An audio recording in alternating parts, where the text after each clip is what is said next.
Okay. Good evening, Mudita. You're first from Bangkok.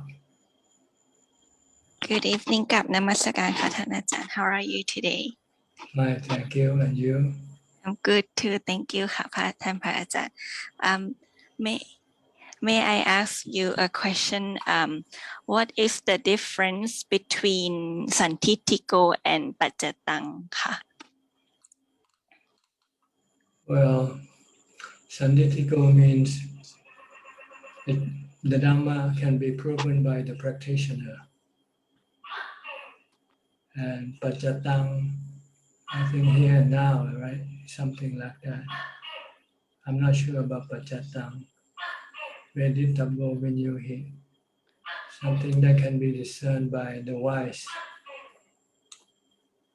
So it's pretty much similar, but I think Pajjatang, you have to look up the translation. Okay, because when I look up the translation in Thai, I still find them very similar. So I think it's about like that we have to see it by ourselves. But so yeah, I was a bit curious, but that's okay, Thammajan. So yeah. One, it can be proven by the practitioner. You have to practice to prove the Dhamma. And the Dhamma can be appreciated by the wise. I think that's what it means. Right. People who are not smart enough will not see the benefits of the Dhamma. So they won't be interested in following the teaching of the Buddha. Anyway, don't worry about it too much, really. It doesn't concern your practice. Your practice is be mindful. Okay. Very simple, just be mindful. Mindful. That's the key to your success in meditation. Right. Be always mindful from the time you get up to the time you go to sleep. Right. Yes, every time when I remember, then I will recite Buddha, but sometimes I forget. But when I remember, I will come back to Buddha. Yes. I find it more difficult to be mindful when I go to sleep, but haven't fallen asleep yet. Like lying down but not fallen asleep yet. At that time, I feel like my mind will think about other things more than when I'm awake and doing other things. That's because you're not mindful. If you're mindful, then you can stop your thinking. Right. Thinking, see. Okay. You think you're gonna go to sleep, so you give up your mindfulness. Then you might start to think. But you keep focusing on your breath or something, then you fall asleep very quickly. Okay? Yes. Okay. I will do that. All right.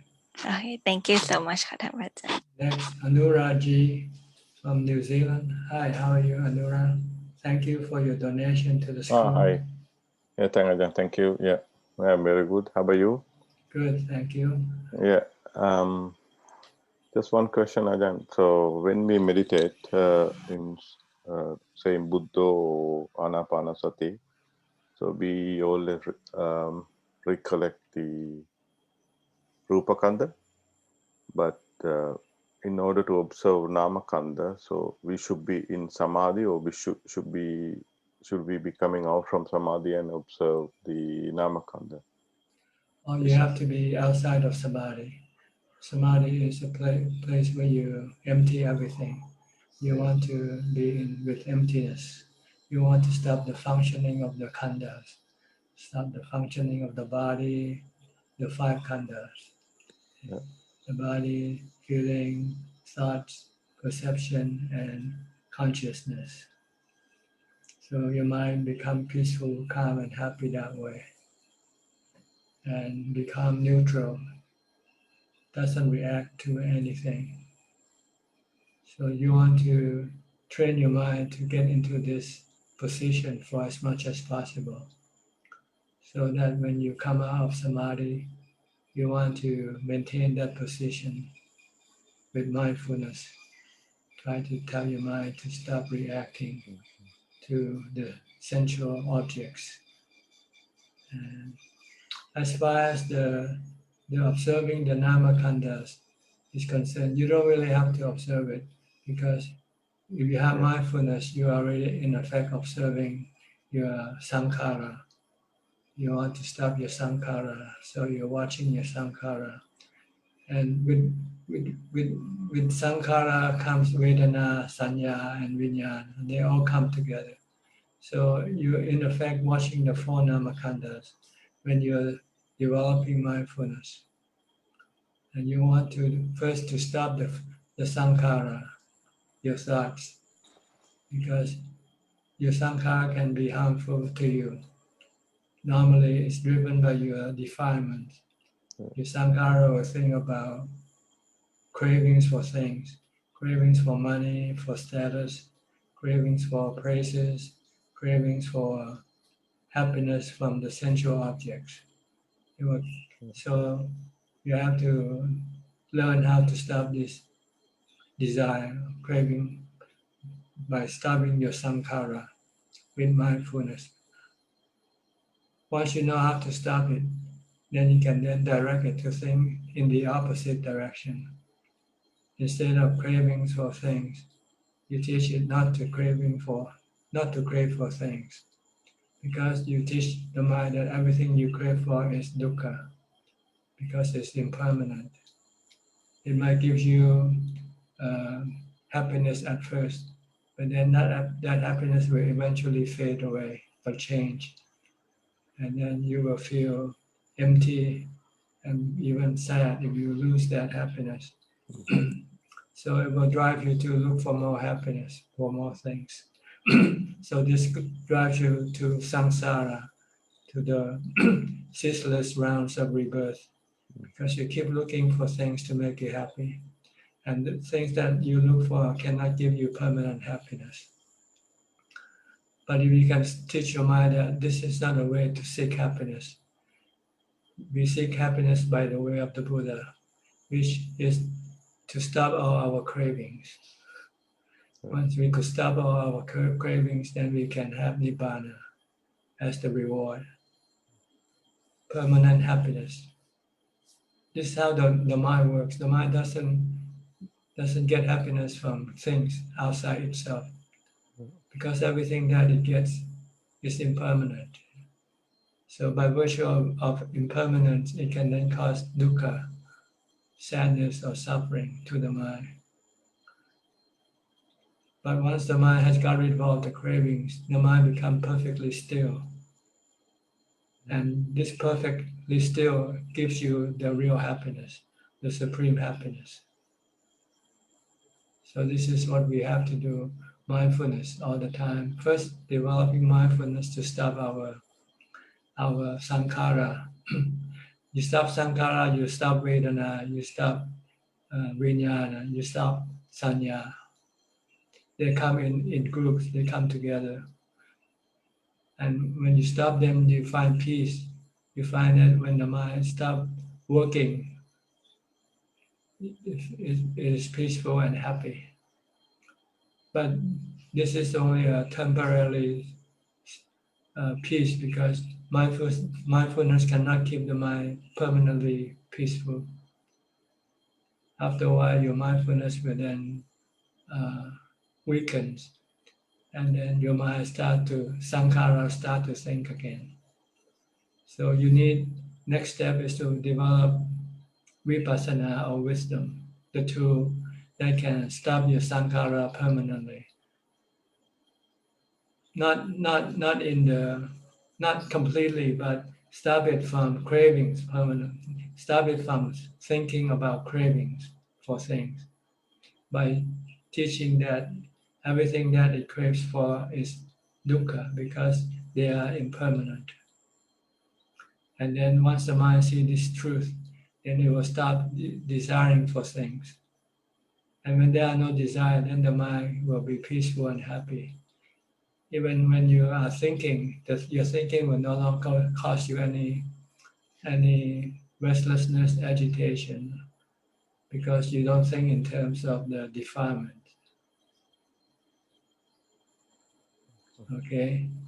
Okay, yeah, So thank you, don't Ajahn. worry about don't worry about contemplating the nama khandas. Not at this point anyway. Yes, You yes. might at one point when you have to face the feelings, painful feelings, then you have to teach your mind that painful feelings are impermanent and they are anatta. Yeah, You cannot force them to go away when they come. The only way to deal with them is to embrace them, accept them by merely knowing them for what they are. yeah. Don't try to crave for them to go away or crave for running away from it. Like moving your body when you're painful from sitting in meditation. You have to deal with these feelings. At first, the physical part, the feeling that comes from the body. Then you also have the painful feeling from the mind. The mind can think and can be very unhappy when it loses something. See, when you lose something you love, this is mental feelings. You have to teach your mind to let go of those things, to stop your cravings, because your craving is the one that's generating this mental dukkha.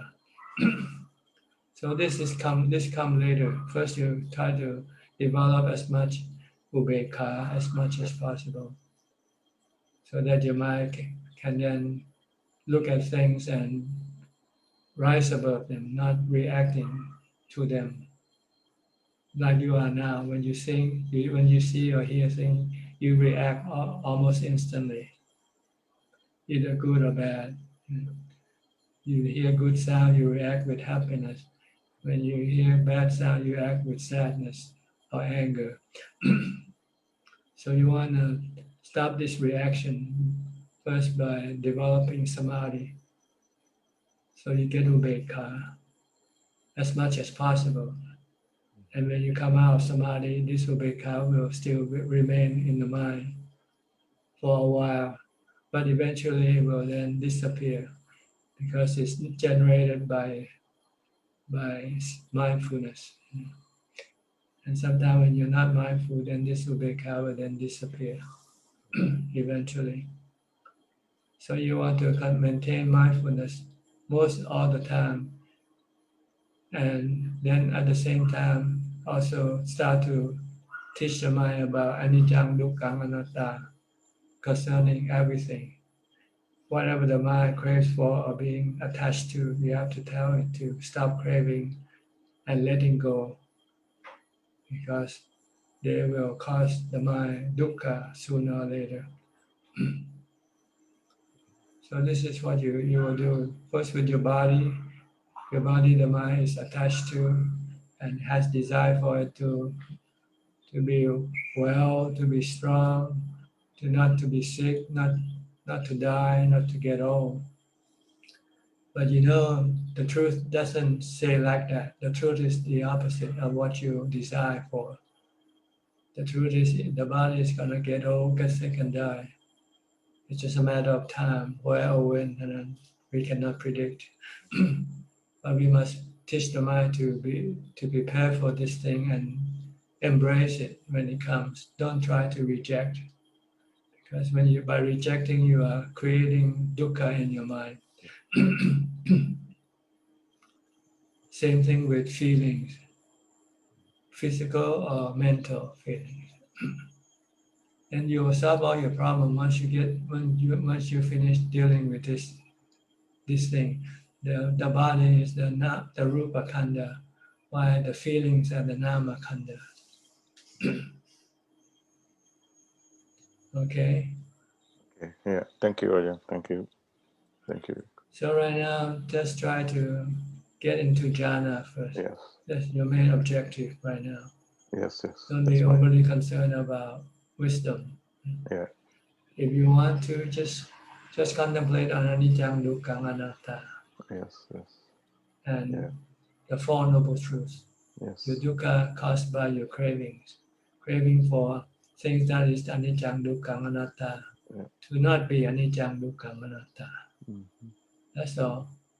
Yeah. but mainly you want to calm your mind and keep it non-reactive as much as possible. Yeah. Then you can let go of things. When Yeah. your mind starts to go restless or agitated, Yeah. and you say, "Hey, you have to let go." They are not that. You cannot force them to be as you wish them to be. Sometimes you can, and sometimes you can't. When you can't, you have to accept the truth. Like right now, you can take care of your body to a certain extent, but eventually you're gonna find that the body will rebel. It will not let you take care of it, no matter how you do it. True. So this is what you have to prepare yourself for, and you can deal with these things with equanimity and wisdom, Yeah. combination of both. Okay. Yeah. Okay. Thank you, Ajahn. Thank you. Sadhu. Phi Lim, hi. How are you? From Malaysia. Yes, from Kuala Lumpur. How are you, Ajahn? I'm fine. Fine, thank you. And you? Okay. Yeah. Any question today? Yes. Today I have questions on the five khandhas. When practicing dana, sila, and bhavana, does it mean that when the practice improving progressively, the five khandhas would eventually be getting rid of and eradicated in phases slowly? No, you don't get rid of the five khandhas. Mm, You cannot get rid of them. What you mm, get rid is your attachment to them, mm. your cravings, Okay. your desire toward these things. You Okay. want to leave them alone. Yes. So it's by getting rid of the attachment to the five khandhas. That's It is, right. yeah, okay.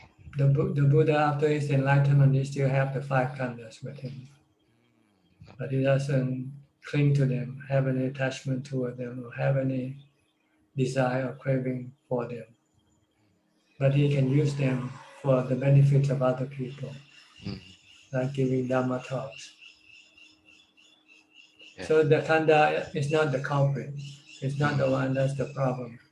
The problem is the defilement Okay. or your delusion that causes you to cling to the five khandhas. Delusion is part of the defilement. It's the principal defilement. With delusion, it then creates lopa, greed, and hatred. With wisdom, you can get rid of greed and hatred. Yes. Okay. All right. So don't worry. You cannot get rid of the five khandhas. They will get rid of themselves at the right time Yeah. when the rupa of khanda breaks down. But the other four khandhas still remain with the mind. It's Yes. only the rupa khanda, the body, that will eventually return to the four elements Yeah. where it came from. All Okay. right. Okay. Next, Forest Tom. How are you? Are you still practicing in a retreat right now? Yes, I'm on the second week of my retreat at home. What do you mean by retreat? What you do? Well, for the first week, there was some online Dharma talks that I was attending, but for the second week, I'm just by myself, just trying to meditate as much as I can. Not congregating, not socializing with anybody. No, I'm just at home by myself. Okay. And you don't do any other thing but practice, Yeah, and except for some the necessity yeah, work. yeah. I'm not working right now. So I mean, maintaining your body, like eating, washing, and so forth. yeah. Unfortunately, I have some health problems, so I can't keep the full 8 precepts, but I'm at least keeping 6 of them and trying not to do anything outside of practice. Okay. And so how does it work so far? The first week, you find your mind become calmer. Yeah, the mind is definitely becoming more and more calm. More manageable. Yeah, less of my usual defilements. They're still there, but less than usual. So I did have a couple questions. One is that, so sometimes when I'm meditating, even though the mind is pretty calm, there's still some tension. And sometimes I'm trying to ignore the tension and just stay with the breath, but the tension either stays there or just gets worse. So yesterday, after doing that for some time, eventually I gave up and then tried to relax the whole body. So is there something wrong that I'm doing there? No, it's natural. It's a result of the two opposing forces, the defilements and your Dhamma or mindfulness. It's like playing a tug of war. So you get tension when both sides are still strong. See? But when one side gives up, then the tension will disappear. And if your defilement gives up, then your mind stops thinking. Then you enter into jhana. Or if you stop meditating, then the tension also disappear. But not for the benefit of the mind, but for the benefit of the defilement. Because the defilement beats the Dhamma, beats your mindfulness. So it's a tug of war between your mindfulness and your defilement. Your defilement wants to push the mind outside toward the sensual objects. Your mindfulness wants to force it inside. So there are two opposing forces that's causing the tension. I see. So I should just try to ignore the tension because it's the defilements. Yeah, if it only happens when you meditate, then or when you're in a retreat, when you have to restrain your defilement, then you get tension. Like nowadays, people cannot go outside of the house or go into bars and clubs. They have tension in their mind all the time, or stress. They call it stress. Same thing, because the defilement wants to go out, but common sense tell you cannot go out if you don't want to die, if you don't want to catch the virus. So you're fighting with your defilement by staying at home. Same thing. That's why people want to have the virus disappear as soon as possible, so then they can then go and do whatever their defilement wants to do. But it's for the benefits of the defilement, not for the mind. If the Dhamma wins, if your mindfulness wins, then you don't have to go out of the house and you feel happy inside. You have jhana for happiness. So you don't need to go to the gym for happiness. You don't have to go to the restaurant. You don't have to go to all the places where people go for happiness. But you can have happiness from your jhana, from your samadhi. All right. I have some more questions. So, so with the tension, I guess one of the issues is that I feel like there's a lot more happiness in the mind when the body is relaxed. So that's why I was thinking the tension was a problem. But when the body is tense, then even though the mind is calm, there's still no happiness. So I should just not worry about that. I think the tension in the body is a consequence from the tension in the mind. Oh, okay. Once the mind becomes calm, then the body also becomes peaceful. And then one last question I had is that when I notice that my mind is drifting off and then I come back to the breath, is there anything that I should do to make the mind less likely to wander off again, or I just try to stop thinking immediately? Just keep focusing on your breath. Okay. Try to be focusing consciously, not unconsciously. Sometimes you focus on something unconsciously, while your mind go think about some other thing. Yeah. You have to do it consciously, Okay. purposefully, purposefully. Okay. All right? Thank you, Ajahn. Okay. Next to Claudia Swiner. Hi, how are you? From Germany. Good afternoon. Yes, I'm doing well so far, and of course, I hope you're also doing well. I thank you for the teachings, and I have no questions today. You're welcome. And no question today. No question today. Okay. Then let me go to the next person. To Yanasami. Hi, Yanasami. You black out again?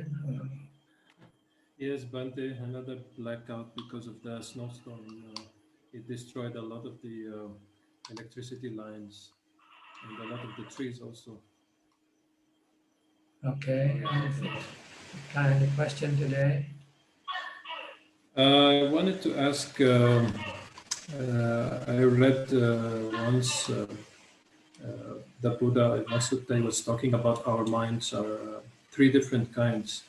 One is like the ocean. When you draw a line on the ocean, it gets disappeared immediately. And when you draw a line on the sand, it disappears in a short time. But another mind is like when you draw a line on a stone, it takes a long time to disappear. So I was wondering, how can we have a mind like water or like sand? Well, the mind, things that happening in the mind appears and then they disappear, like in the water or on the sand. Some are longer lasting and some are shorter duration, but they eventually will disappear from your mind. Your thoughts, your emotion, but with your anger, it might last longer. You might get angry all day long. Yeah. So this is what happens in your mind. That's why the Buddha compares it like to the water, the sand, or the storm. The way I realize. They all disappear eventually and replaced by something else. Isn't it also related to how much we attach to those thoughts in the mind? Isn't he talking about our identity? It depends on your defilement. The stronger your defilement, then the stronger will be your by the phenomena. So which is the fight that with our mindfulness? Yes, mindfulness will then stop the generator of this phenomena, which are mainly your sankhara. The sankhara is the generator of the phenomena or events in your mind. When you stop this sankhara, then the events in your mind will stop, and your mind become empty, like a movie screen. When you turn off the projector, then the movie screen will be empty, will be blank. But when you turn on the projector, then you see the pictures on the screen. The mind is like the screen, and your sankhara is like a movie projector. And mindfulness is like the one who look after the projector. He's the controller of the projector. Once the controller stops the projector, then the picture on the screen will then disappear. Then you have emptiness, and you have emptiness and ubekkha. That's what we call jhana. Okay. Because sometimes when I focus and I'm very mindful, I feel like those sankharas are being pushed out, and that I should observe them. No, you shouldn't, because you're already not doing your work. Your work is just to stick with your meditation object. As soon as you start to think or analyze, you're not doing your meditation properly. So you will never get to the point where you should distraction. be. Yeah. You should never get to, you will not get there as soon as you start to analyze or think. You want to stop thinking. Just keep focusing on your meditation object and disregard everything. Okay? Yeah. I have also one advice I'd like to solicit from you. I was thinking that during the hot season, basically when the snow here will stop, to take my tent and then pitch it somewhere up in the mountain and then practice on my own. Do you think that's a good idea, or is it spiritual suicide at this point? Well, it depends on your ability, I guess. Can you take the the challenge or not? You know, it's up. Depends on the strength of your Dhamma, your mindfulness and wisdom, really, and samadhi. You know. Well, But I never did that before. it is definitely better than staying at home. You know, when I did my first meditation, when I first practiced, I stayed at home, but then I feel that it becomes quite ordinary, no challenge. So I Yeah. decided to spend a few days on an island. And I just took some bananas and oranges with me for food. And that really is a challenge because then you're alone. I didn't have any tent or anything. I just sleep out in the open, sit on the beach. You know. And sometime in the evening at night, I start to think of creatures coming up from the from the water. Yeah, I heard you talk about it last time. Yeah. So it's a challenge, you know, but it's good because then it forces you to use mindfulness and wisdom because you have nothing else to protect yourself but your mindfulness and wisdom. Mindfulness is to stop thinking about this crazy thing that your mind's imagining. You know, stop it with Bhutto or something. Or if you can use wisdom, say the worst that can happen to you is death. You know, the worst that can happen to you is not you, it's your body. And anyway, your body will eventually have to die. So maybe this is the time for it to die. If you accept this, then the dukkha will disappear from your mind. The fear will disappear.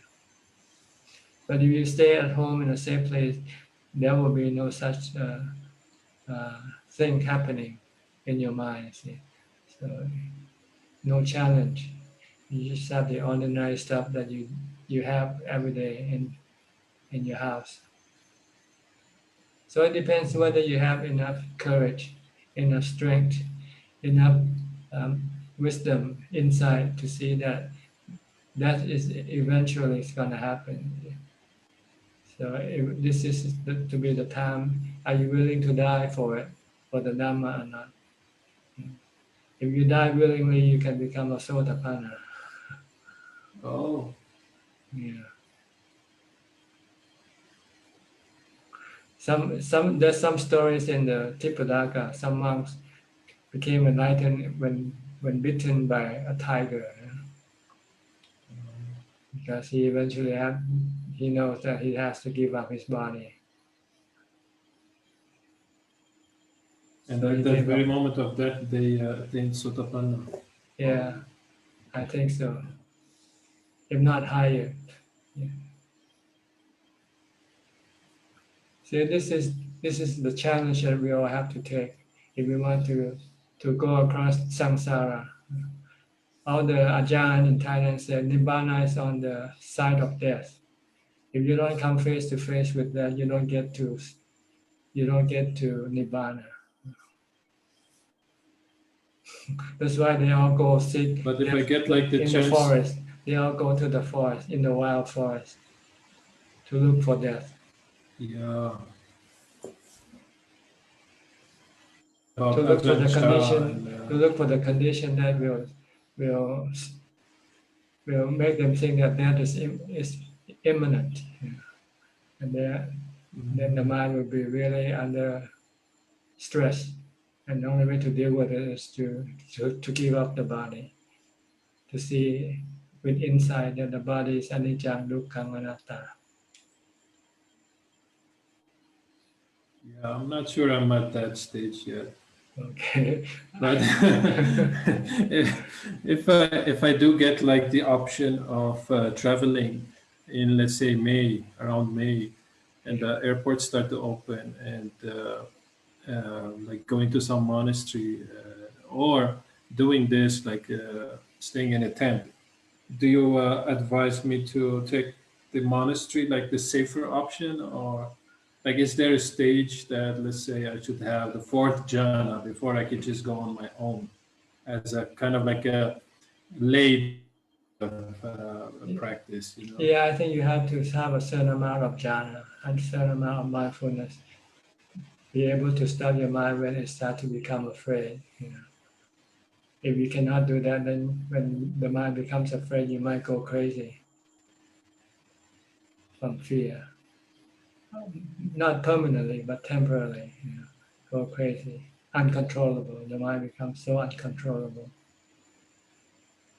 But if you have enough mindfulness, you can keep it calm and steady. Or wisdom, either way. You have to weigh it. You have to decide for yourself where you are at this point and whether you can take what type of challenge. You know? No one can tell you this. Yes. Okay. Okay, Bhante. Thank All you for your right. time. Keep trying. Keep developing, training mindfulness, and try to meditate as much as possible. Then your mind will become stronger and stronger. Then you feel you're ready for it. Okay. Okay, next, Sui and Czech from Vancouver. How are you? Both of you? Hi, Ajahn, how are you? Fine, thank you.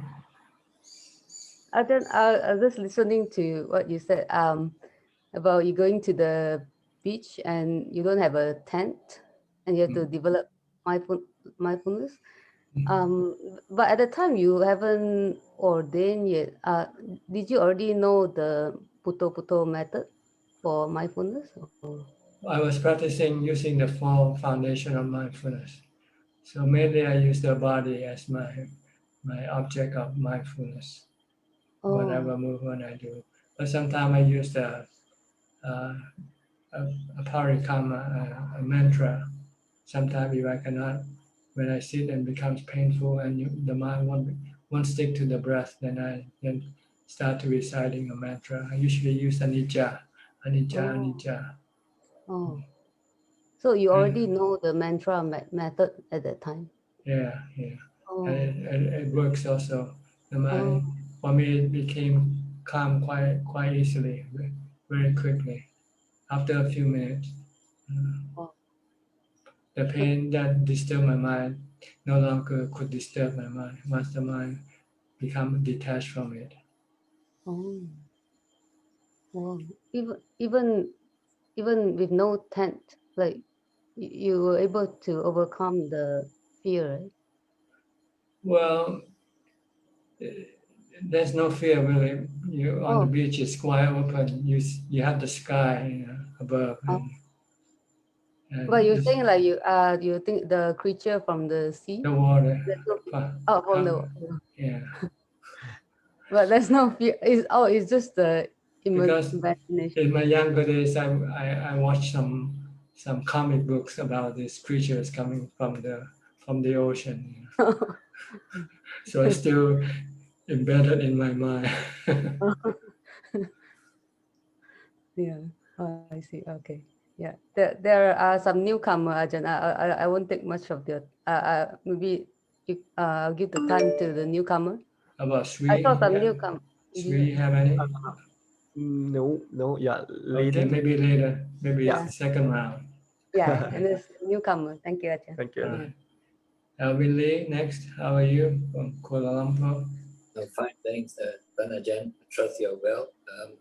I've got no question today. Happy to be here. Thanks for your teaching. Okay. Let me go to Monica and Xin Yi.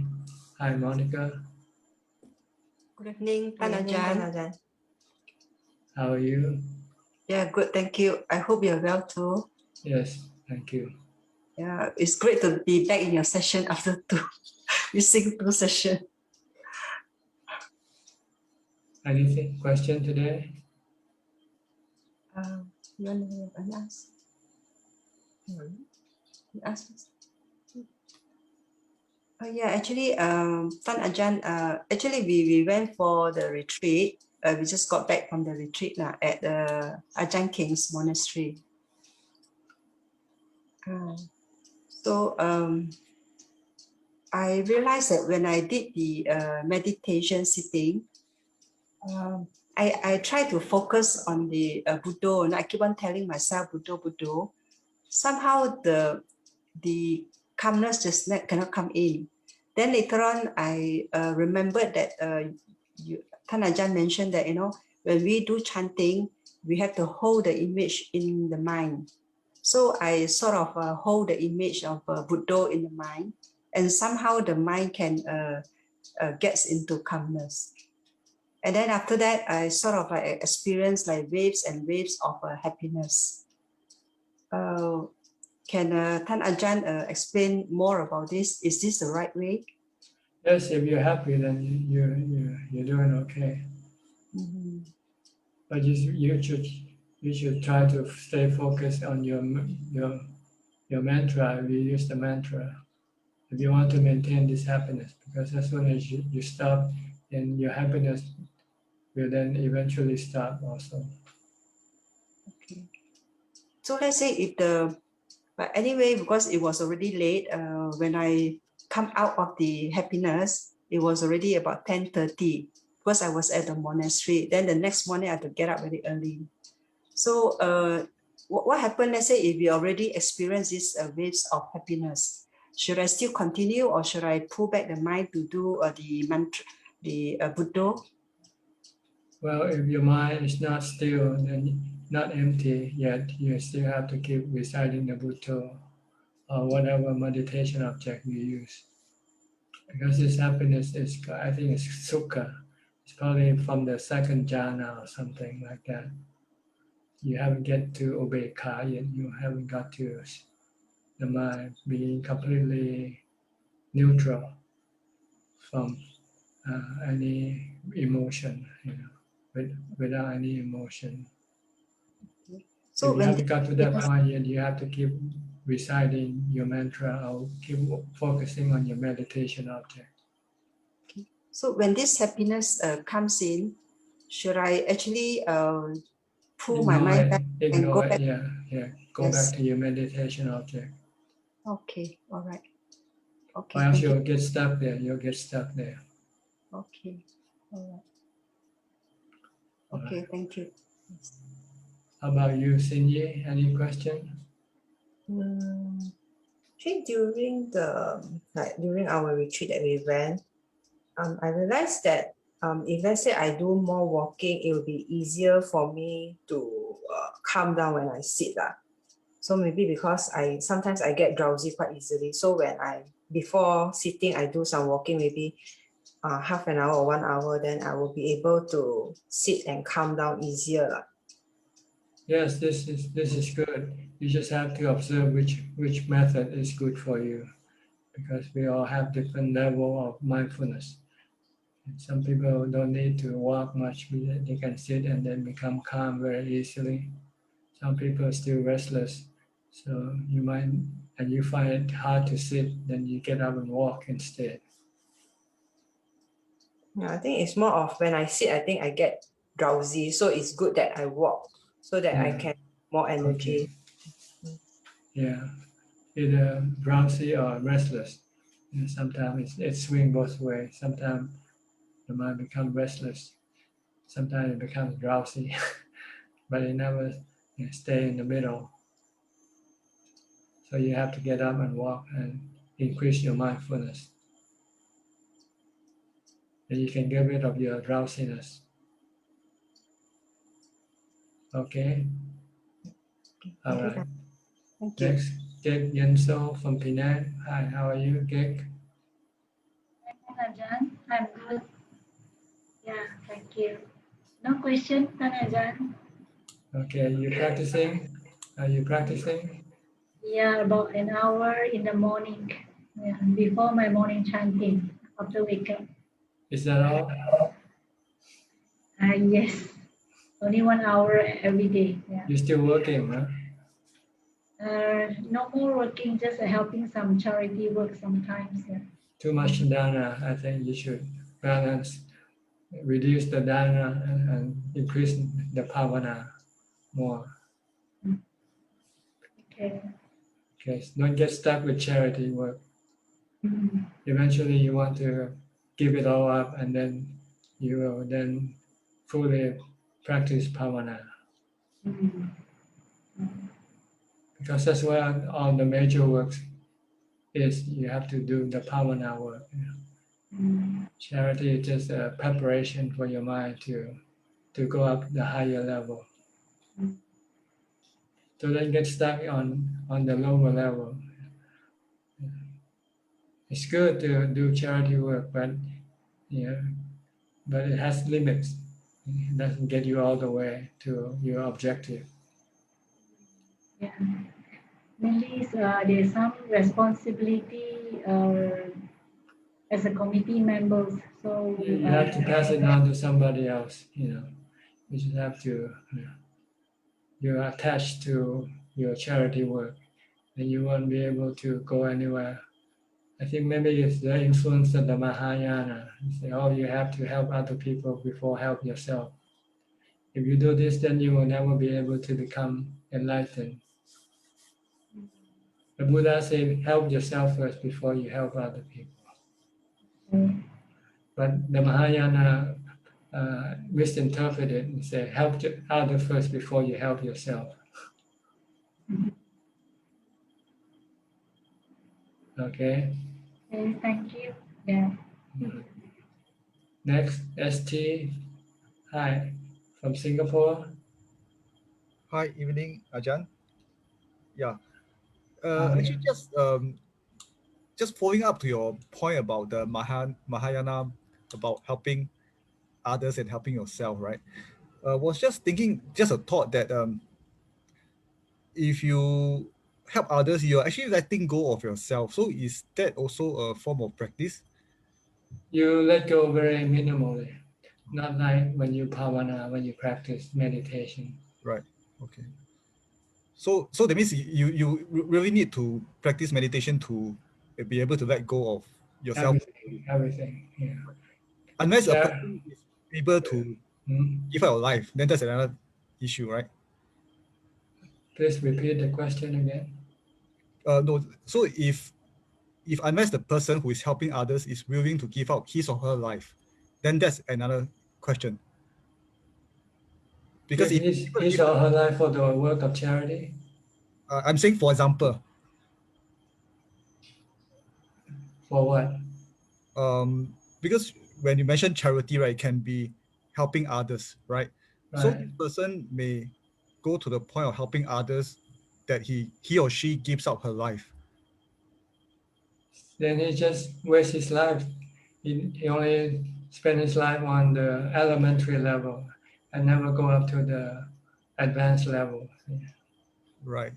But the point about if he or she is willing to give up his life at that point, does it mean that he's able to let go, or he's not able to let go totally still, from your point of view? He's ready to give up his life. Yes. For his attachment to charity. He's still attached to charity. I see. Okay. Okay. So first you have to get rid of charity first before you can give up your life for Dhamma, for becoming a Sotapanna. Right. You first have to give up everything external first. And then when you have everything given up, everything now, the next step is to give up your body. Okay. Okay. Understand. Okay. Okay. All right, next. Gary from Singapore. Hi, Gary. How are you? Your first time here?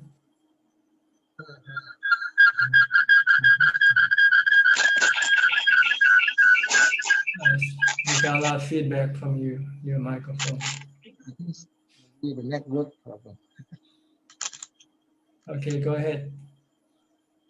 You can speak now. There's no question, Ajahn. Only happy to be listening. All right, this is your first time. Yes, Ajahn, my first time. Welcome to our meeting. Thank you. Okay. Let me go to Belinda then. Hi, Belinda from Singapore also. Ajahn. How are you? Okay, hiya. Keeping okay. Okay, anything? Any question? Not for today. No question today.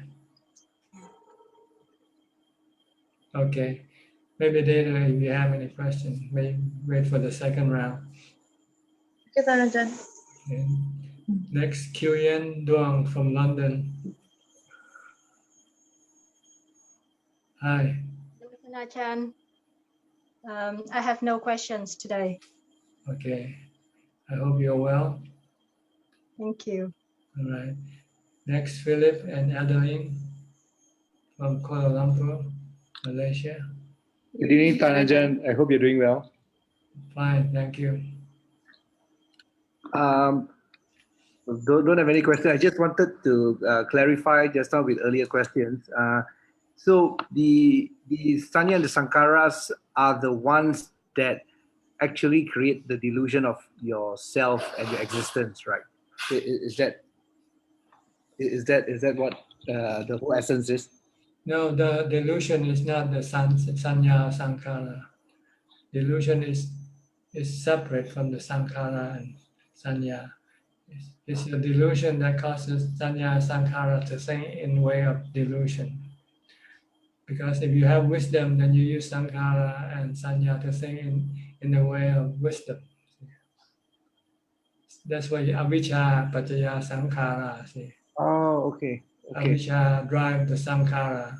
So you want to get rid of Avijja and replace it with Dhamma. So eventually you have Dhamma driving the Sankara instead. Dhamma is the Four Noble Truths and the three characteristics of existence. With Dhamma driving Sankara, then Sankara will stop thinking for cravings and desiring for things. Because Dhamma will tell that everything is dukkha.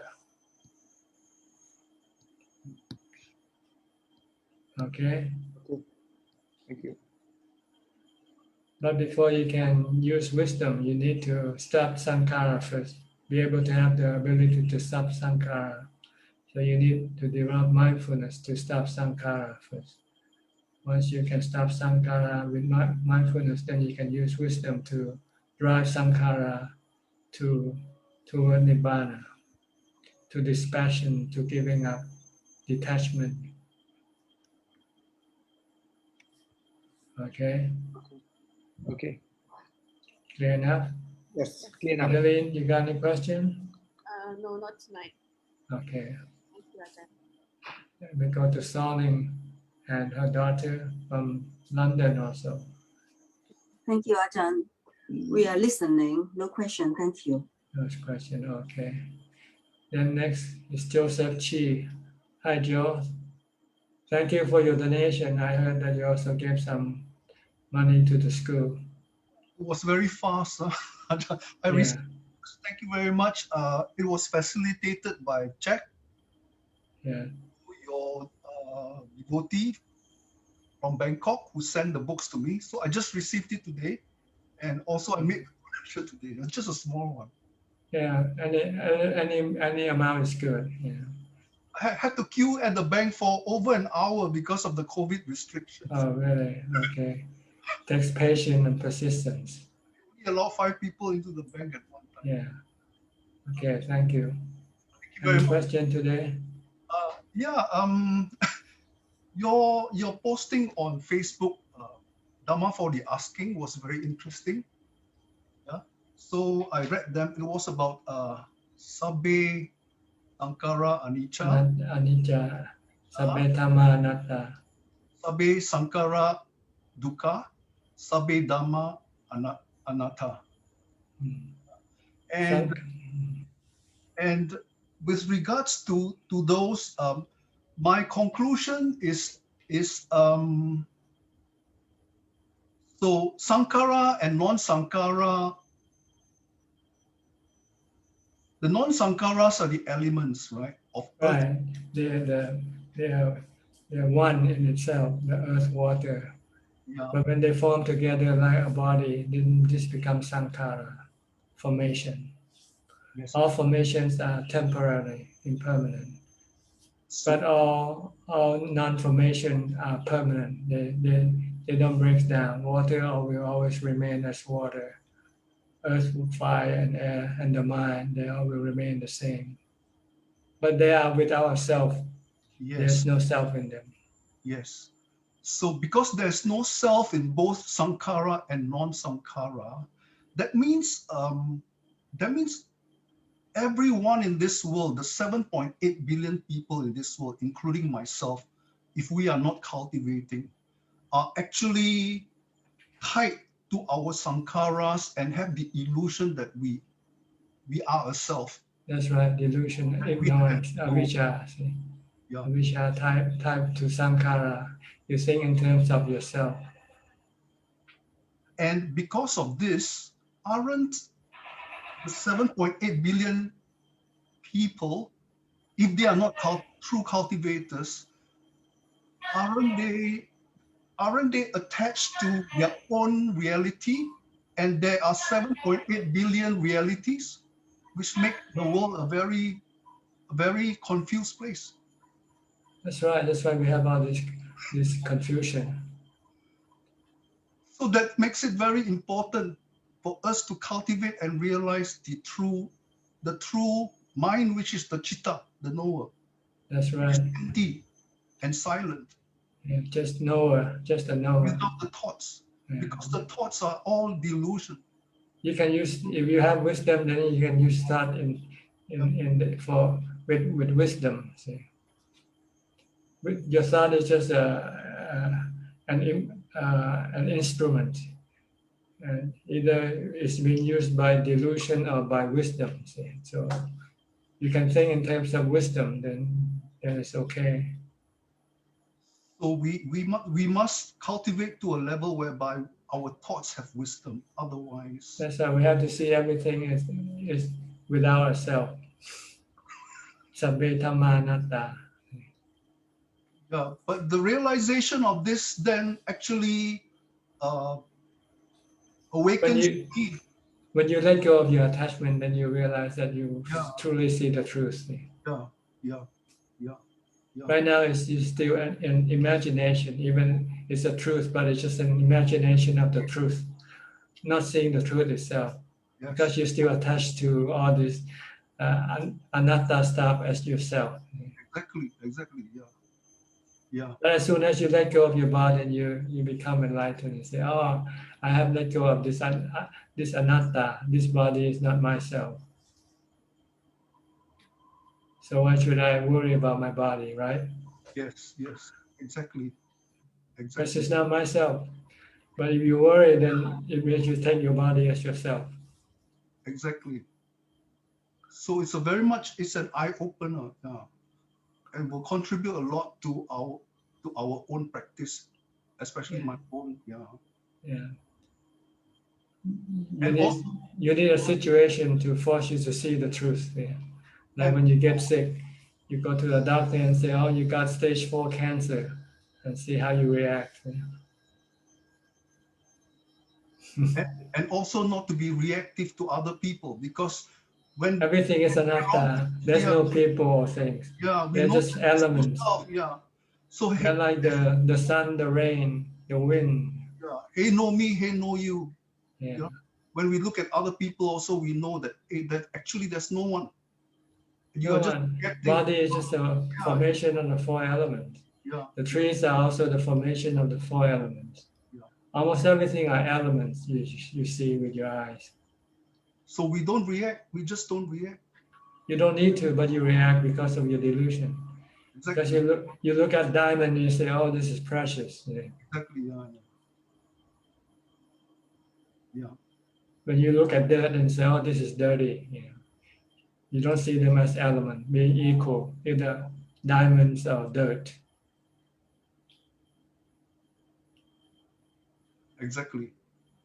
Because you still rely on this element to make you happy. See?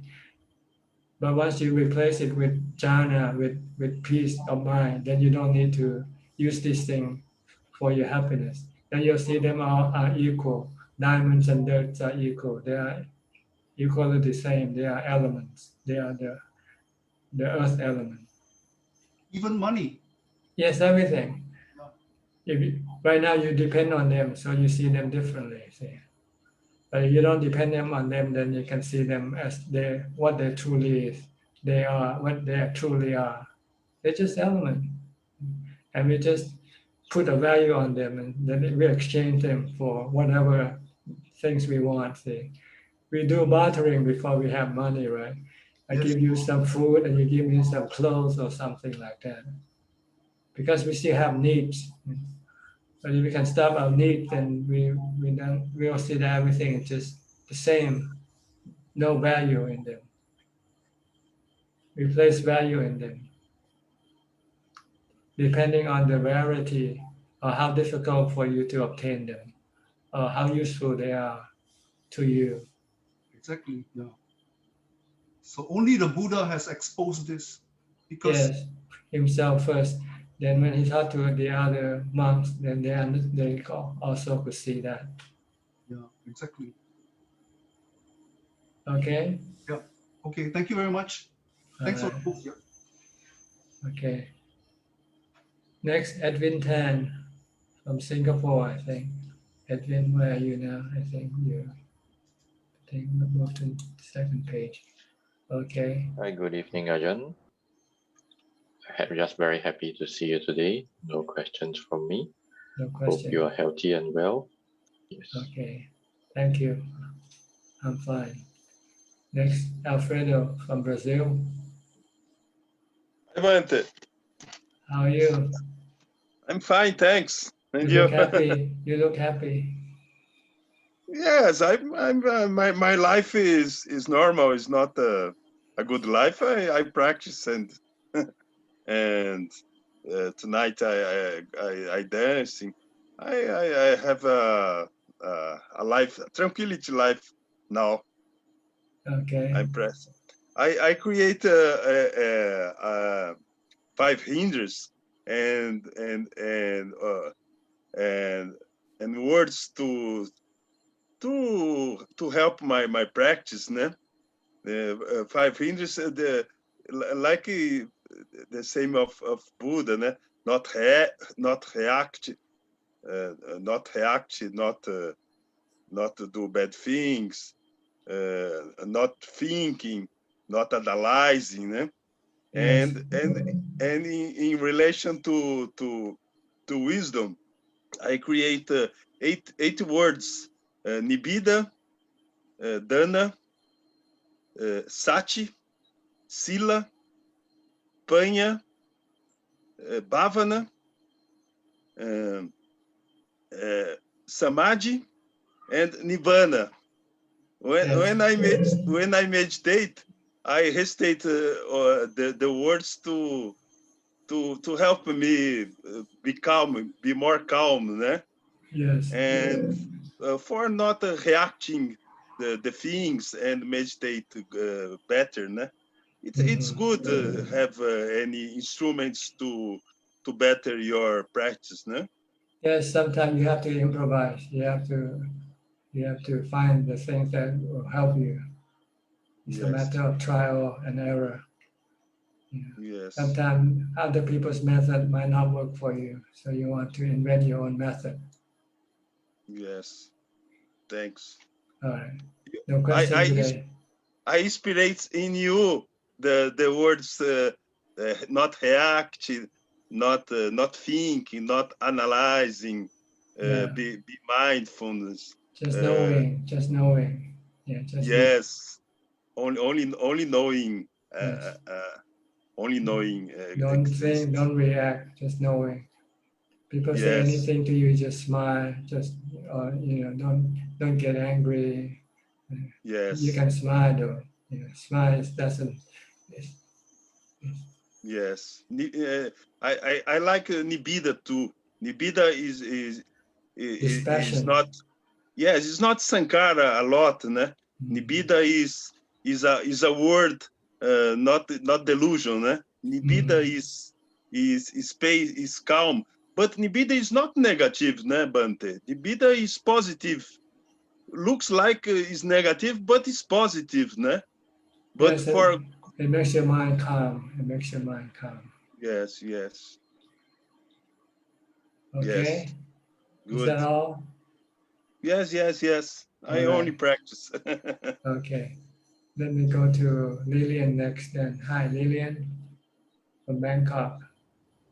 Ajahn, hello. I don't have any questions today, but I was wondering if you could elaborate more about your meditation experience at the beach. Like, were you able to, because of the different environment, what did you actually achieve from the meditation at the beach for the few days? Well, it's more isolated, see, and it's open wide. Maybe my mind is more find more conducive when I was in an open surrounding, like open sky, open sea, and I find more peaceful and calm with my practice.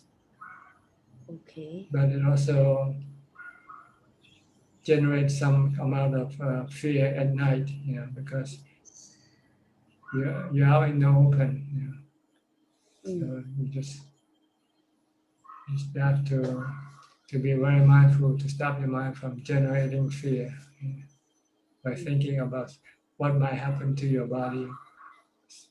Okay. So it forces you to be more mindful, and it forces you to contemplate more on anicca, on the nature of your body as being anicca. Okay. Because you don't know when what's going to happen to your body, right? When you're in a safe place, then you can forget about anicca and say, "Oh, I'm safe," and so you're not contemplating on anicca. So you need some kind of environment like this to force your mind to start thinking about anicca, or stop thinking about things that cause you fear. If you become fearful, then you have to stop it. Okay. Okay. Thank you, Ajahn. All right. Next is Alfred Cole. Hi, Alfred. Where are you from? I'm from Kelantan, and this is the second time I joined this room. Yes, Kelantan, Malaysia. Yeah. That's North Fine, thank you, Malaysia, Ajahn. right? Almost on the border with Thailand, right? I just want to make a pledge that actually from April last year, I started to observe the 8 precepts every day, not every day, once a week until today, until now. And after meeting Ajahn tonight, and then actually I have made a decision that I will extend it, and also I will increase my days for my 8 precepts. That is something that I want to promise Ajahn and promise myself that I will do it twice a week to observe the 8 precepts at home. Thank you, Ajahn, for giving me the inspiration. Good, good. Try to do as much as possible. Just keep increasing more and more. And I have my second questions. And usually when I meditate, actually, in order for me to calm down myself, by just focusing on the breath itself, actually is hard. And I will start counting 1 to 100, 1 to 100, 1 to 100, and then it is very easy for me to pass the time. So it is more easy for me to focus. If let's say I continue to count 1 to 100 and then 1 to 100, I just focus on that calculation of the numbers. Is it a correct way, or I should just discard this practice? Yes, it's good for a starting point. But after counting for a while, you should try to switch to just watching your breath if you can, alone. You want to reduce the amount of work on your mind. See, you want to calm your mind. But when your mind is restless, you might need counting to help calm your mind from thinking. And then when your mind becomes calm enough to focus on your breath, then I think you should just watch your breath and stop counting if it's possible. Usually will it take up very long? For example, if let's say one session within 1 hour, around 1 hour, then I will continue to count, and then it will automatically stop after 1 hour, or I have to forcibly and forcefully stop counting and then be mindful on my watching on my breath. Well, you just have to do it. Maybe sometimes you become attached to your counting. See? Yes, very much attached. Yeah. So you have to sometimes let go of your counting, and it's like when you're first learning how to swim, you might be attached to your rubber, what you call rubber wheel, because you're not confident that you can swim alone. But when you can swim alone, you should just get rid of the rubber thing. The same way with meditating, when you're first starting, you might need something to hold on your mind to. But as you advance, then you should try to stop counting and then try just to watch the breath alone. And do not mind about the length of the meditation. No, just keep focusing. Just keep. Even as short as 15 to 20 minutes, just let go of the counting. Yeah, don't worry about the time duration. Just worry about being mindful or not being mindful. Thank you, Ajahn. I have no more Okay. questions. Thank All you. right. Well, next is Sajal Ka from Maryland, Silver Spring. Hi, Sajal.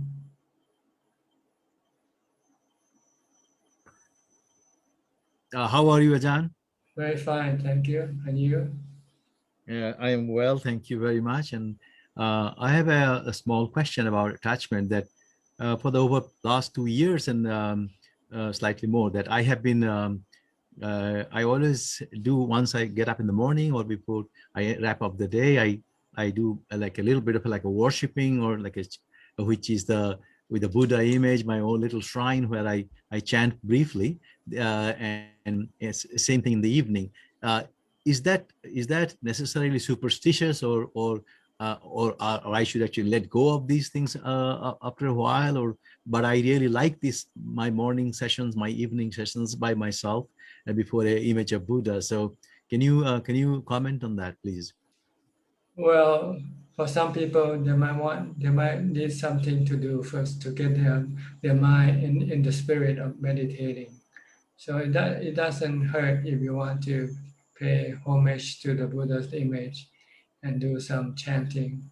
This kind of prepare your mind for meditation. But for some people who can meditate right away, sometimes they don't need to do this. As soon as they want to start meditating, they just sit down and then focus their mindfulness on their breath. So it's up to you, up to each individual. Some people like to have some preliminary practice first to get their mind in the right spirit. Yeah. So if that's what you need, then it's okay. It doesn't hurt, but it might be slower though. It takes a while for you to start. For someone who doesn't need this, then they can start right away as soon as they want to meditate. So it's up to each individual preference, I guess, or ability. Some people cannot meditate right away, so they need some preliminary things to do first to get their mind in the track, in the right track first. But for somebody else, their mind might be in the right track already, so they just start meditating right away.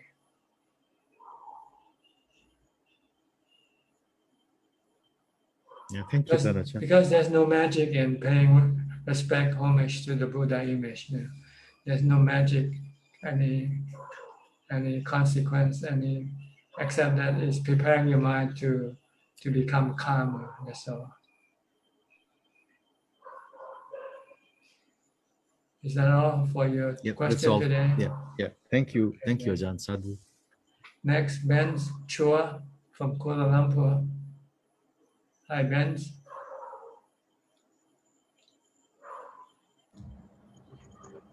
Sawadee-krap, Tan Ajahn.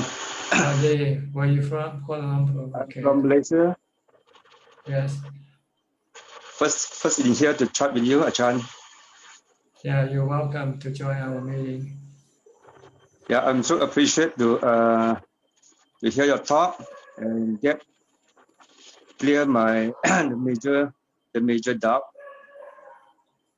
So actually, I have a lot of this question, but the most important thing is I think I'm preparing to ordain, and I would like to know what is the recommended from Ajahn. If I want to go to stay with you in Chonburi, what is the advice? Well, right now, during the COVID situation here, the abbot is not receiving any foreigners, because he doesn't know what the situation is like. Whether I mean after COVID-19, after the thing clear, the border after is clear. COVID-19, if you can enter the country, then we normally let people stay with us on a temporary basis first, as the probation period. Normally 2 weeks. 2 weeks, and then you can extend it after the 2 weeks ended. Okay. But right now we have a new abbot, and he still hasn't to indicate clearly what his policy is. So it might change. This is how we used to do. We let people come and stay with us on a temporary basis, but they can extend if there is no issue, whether with the person or with the other people you're staying with. So this is how we do it. But as I understand, Wat Yannasangwararam is not ordained for a foreigner monk, right? no, right now, because the abbot, he said he doesn't speak English, so he cannot teach. Yeah. So normally we have to go to some other monastery, other temple to ordain and come back and stay here. Like nearby the Tan Ajahn Tan, Wat Bonyawat there, is this okay? Yes, if you can ordain there, that would be better. Go to other monastery for ordination and come and stay with us on a temporary basis first. And maybe is it before that we need to take the 8 precept for 1 year for? Normally, if you go ordain with a forest monastery, they require that you stay as a lay person and keep the 8 precept for about 1 year to see how you can adjust to a monk's life or not. Once they see that you can, then they'll let you ordain. So what is the how about the passport from a foreigner in Thailand to stay in a long time? I think they only allow you to stay a tourist visa or something like that, and you can. People sometimes go to the border to get the visa stamp every 1 month or 2 months. I'm not sure the length of time. But I think they are becoming more stricter. After a couple of trips, you might have to go outside the country to a Thai embassy somewhere in your country to renew your visa again. Okay. But they have visa for special visa, but you have to be qualified, like retirement visa. You have to be 60 or something and have a certain amount of money in your bank account. Then you can have 1 year visa, I think, and extend every 1 year. Okay. So you have to ask the embassy, the Thai embassy in your country, what type of visa they have for you. As my understanding for the visa, like in Malaysia, is a travel visa, working visa, and some expertise visa. Yeah. Yeah. Is this Thailand got all the foreigner monk is still following these rules, or got any? I think any some use the temporary visa, like 3-month visa, and then they have to go to to Laos or Cambodia to extend their have another 3-month visa. They have to keep going. Or going to the border. Yeah, to the border, and Stem then extend it and then come back, or maybe go to the capital. I'm not sure if they. Sometimes they have to go to a Thai embassy. Okay. So I think this is something you have to find out from the Thai embassy better. I don't have the latest information. I have one question to ask Ajahn about this samadhi and jhana. I'm not clear enough for this. Is it samadhi is a state? Is a type of jhana, or jhana is a stage? Jhana is a type of samadhi. Okay. Samadhi is a common name for jhana, and the different level of samadhi, the different level of calm. So they divide them into jhana, rupa jhana and arupa jhana. When we develop the mindfulness, is it enter to the jhana first or samadhi first? Same thing. Samadhi is the same as jhana, but the jhana is more detailed, which level of samadhi you're in. Oh, okay. As I know, it's got 3 types of samadhi, right? Kanika samadhi, apana, and upajjhara samadhi. But the main is we need to use is actually kanika and apana. Yeah, you don't have worry about upajjhara because not many people can get to upajjhara samadhi. This is a special samadhi, whereby you will have this what you call superpower, psychic power. So the apana jhana, is this got 2 types? One is apana jhana and one apana samadhi. No, with conscious and without conscious. Kanika and apana samadhi is really mean the 4th jhana. Okay. But the difference between Kanika and apana is the duration. Kanika is briefly, and apana longer lasting. Okay.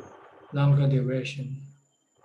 Okay. First you get a Kanika, your mind will become calm, enter in the 4th jhana briefly, and then you will withdraw. But as you continue on with your practice, you have more mindfulness, then you'll be able to remain in jhana for a longer period of time. And this is called apana samadhi.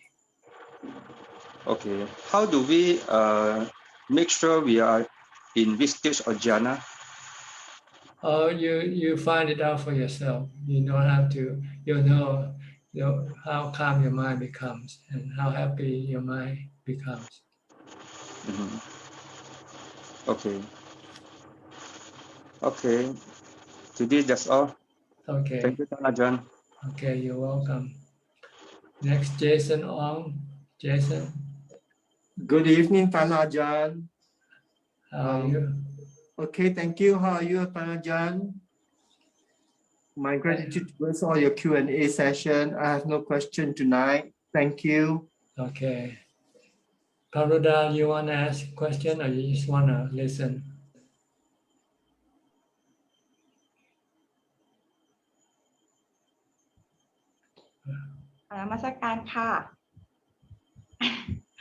Good evening, Ajahn. Yes, you have to speak English. Yes, I'm so excited.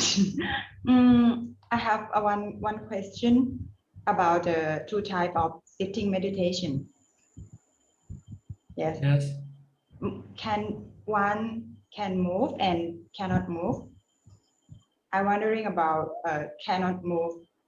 If I sitting meditation and the posture Yes. is same sitting. And yes, and I straight my back up. If you have to move your body, you will not be able to enter into jhana. But you are at least forcing your mind not to running around here and there, to at least confine it in one spot. Just try to curb your desire. because yesterday Okay, go ahead.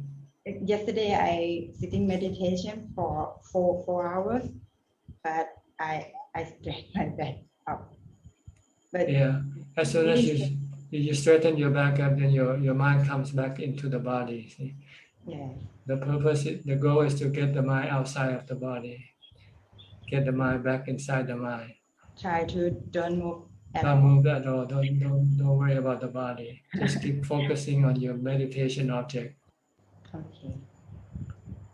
But if you want to just to restrain your defilement, your desire to go here and there to do things, then you can just sit comfortably and just move around if you feel. I do that for yesterday 6 hours. Yeah. Yeah. This way you can get some mindfulness and Just also yes. and stop your mind from being restless, but cannot enter into samadhi. If you want to enter samadhi, the body has to be still. It's like walking jamkoma for many hours. Instead of walking, you sit instead. Sit and stand.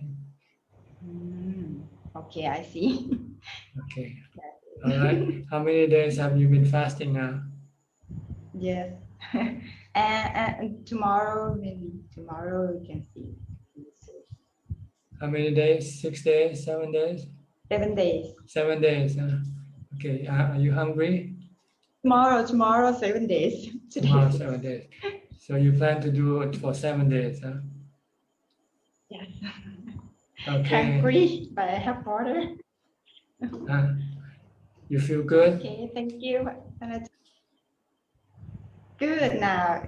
Wake up. Yeah, you feel awake. You don't feel sleepy when you fast, right?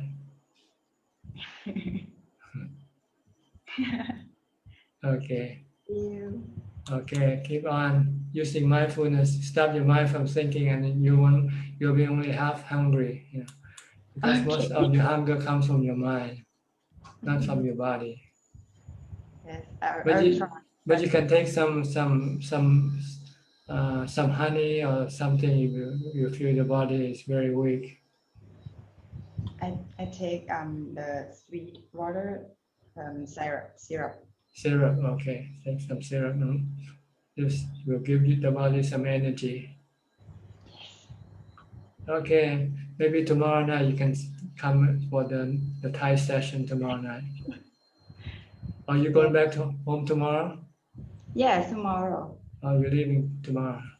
Okay, but you can report tomorrow night in the meeting. Thank you. Okay, now let me see who's next.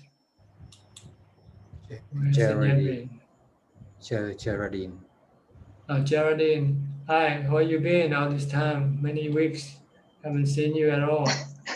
Hello, Ajahn. So sorry, I haven't been, I don't have any questions, so I haven't come in for a long time. Yeah. How are you, Ajahn? Fine, and you? Yeah, I'm great. Yeah. You've been busy working, huh? Yes, because Ajahn says that working is right livelihood, so I've been busy working. Yeah. Okay, I have a question for Ajahn. So last week I had a meeting, and then after the meeting, the place was opposite a monastery. So because COVID-19 now, I couldn't enter the monastery, so I just paid 3 baos at the monastery outside the monastery. And then suddenly I felt a very deep anger come up, but I was not angry about anything. And then the anger lasted for 3 hours, and then I had palpitation and I could feel the anger, but I wasn't angry at all. I wasn't angry about anything at all. So I was just wondering, is it because I offended anything, then something is angry with me, is it? Oh no, just your defilement. It can be angry at anything at any times. So don't worry about what causes it. Just stop it. You can use the mantra to stop your anger. Right, it was quite intense. I just ignored it and waited for it to go away, but it took like 3 hours to go away. Yeah, that's because you don't use the mantra. See? You use a mantra, maybe it will go away in a few minutes. Oh, I see. Okay, next time I will do. I will use a mantra. Okay. Thank you, Ajahn. Right. William, you're next. William.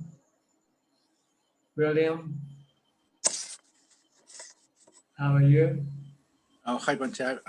Could I come back later? Okay, fine. Where are you from? I forget. From Chiang Mai, right? Chiang Mai. I wish. Where are you now? I'm calling from England. Oh, from England. Okay. I was in Chiang Mai, but now I'm in England, Bante. Okay. You want to come back later? Could I talk to you later in a minute, please? Thank you, Bante. Sure, fine. Let me know when you come back. I'm ready, yes, in a few minutes. Thanks. Okay. Let me go to Teen Rian. Hi, Teen. Or Tien Rian. สวัสดีครับอาจารย์ Where are you from? มาเลเซียครับอาจารย์ You have to speak English. Yes, I can speak in English and also in Thai. I better speak in English. Any question? I actually would love to listen because I always listen to you, and so many things that I try to do at the same time. So I think at this initial stage, I better listen to Ajahn. There are so many things that I learned from Ajahn. So from my own, from me, I just want to practice and try my best to calm down. So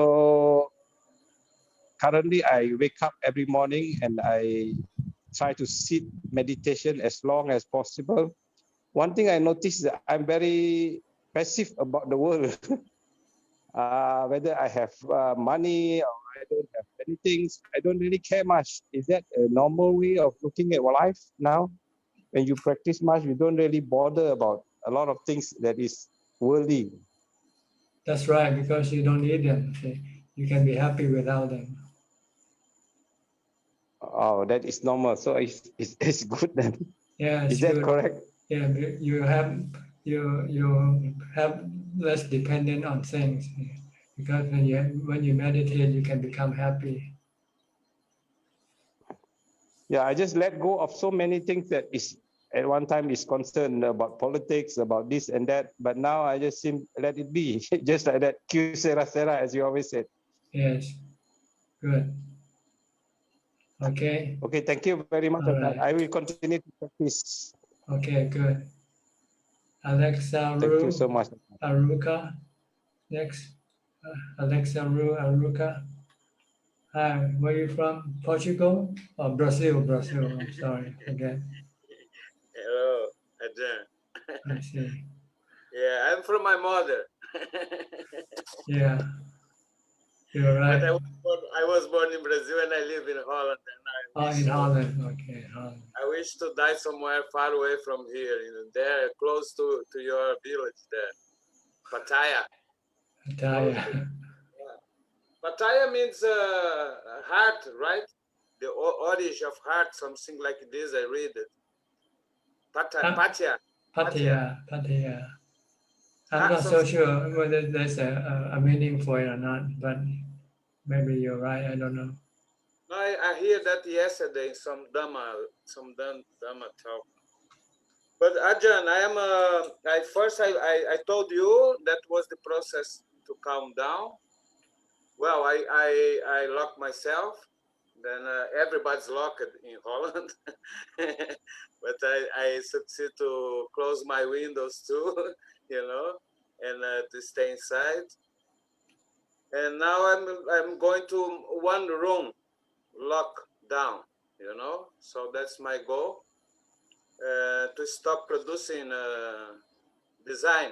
stop designing my days and just sit and meditating. Because I already have we always gonna learn from practice what we already studied. I studied a lot, so now I study suttas and from Bhikkhu Bodhi and more than once, and from you many years. So now it's put in practice, and calm down, and the jhanas, never came strong like the first one. That like it was like a clean water source coming inside my body, like a boom. And but now I manage every 5-10 minutes. It's already start to be around it, like you know. But that's my question for you. I try to not lose connection with the breathing without really obsess about it. And then sometimes the breathing start to be very fast, and then I follow it to don't lose contact. And then I notice that this energy come very strong, but not yet jhana like it was. No. So is that correct? Well, the correct way is just to keep on focusing on your breath and ignore everything else. Don't lose contact with the breath. That's Whatever right. happens, Yeah, don't lose contact. Yeah, that's that's right. what I do. Yeah. Okay. And to lock myself down in the room, I even have some walk, something mechanical for walking. Yes. That I can put in the room. So do you advise to be radical with this, to stay as long as possible inside the room? Yes, inside the room, and just don't get out if it's possible. You want to stop your desire as much as possible, because your desire is harmful to your mind.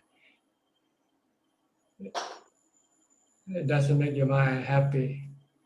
Once you can stop your desire, then you'll find yourself happy without having to go anywhere. If you go because your desire tells you to go here and there, you'll have to keep going, and you'll never find happiness. Happiness is when you stop your desire. So you want to limit your movement as much as possible. Stay in one place and do the practice there. Unless you find a better place for your practice, then you can move. But other than that, if you just want to move out of desire, then you shouldn't do it.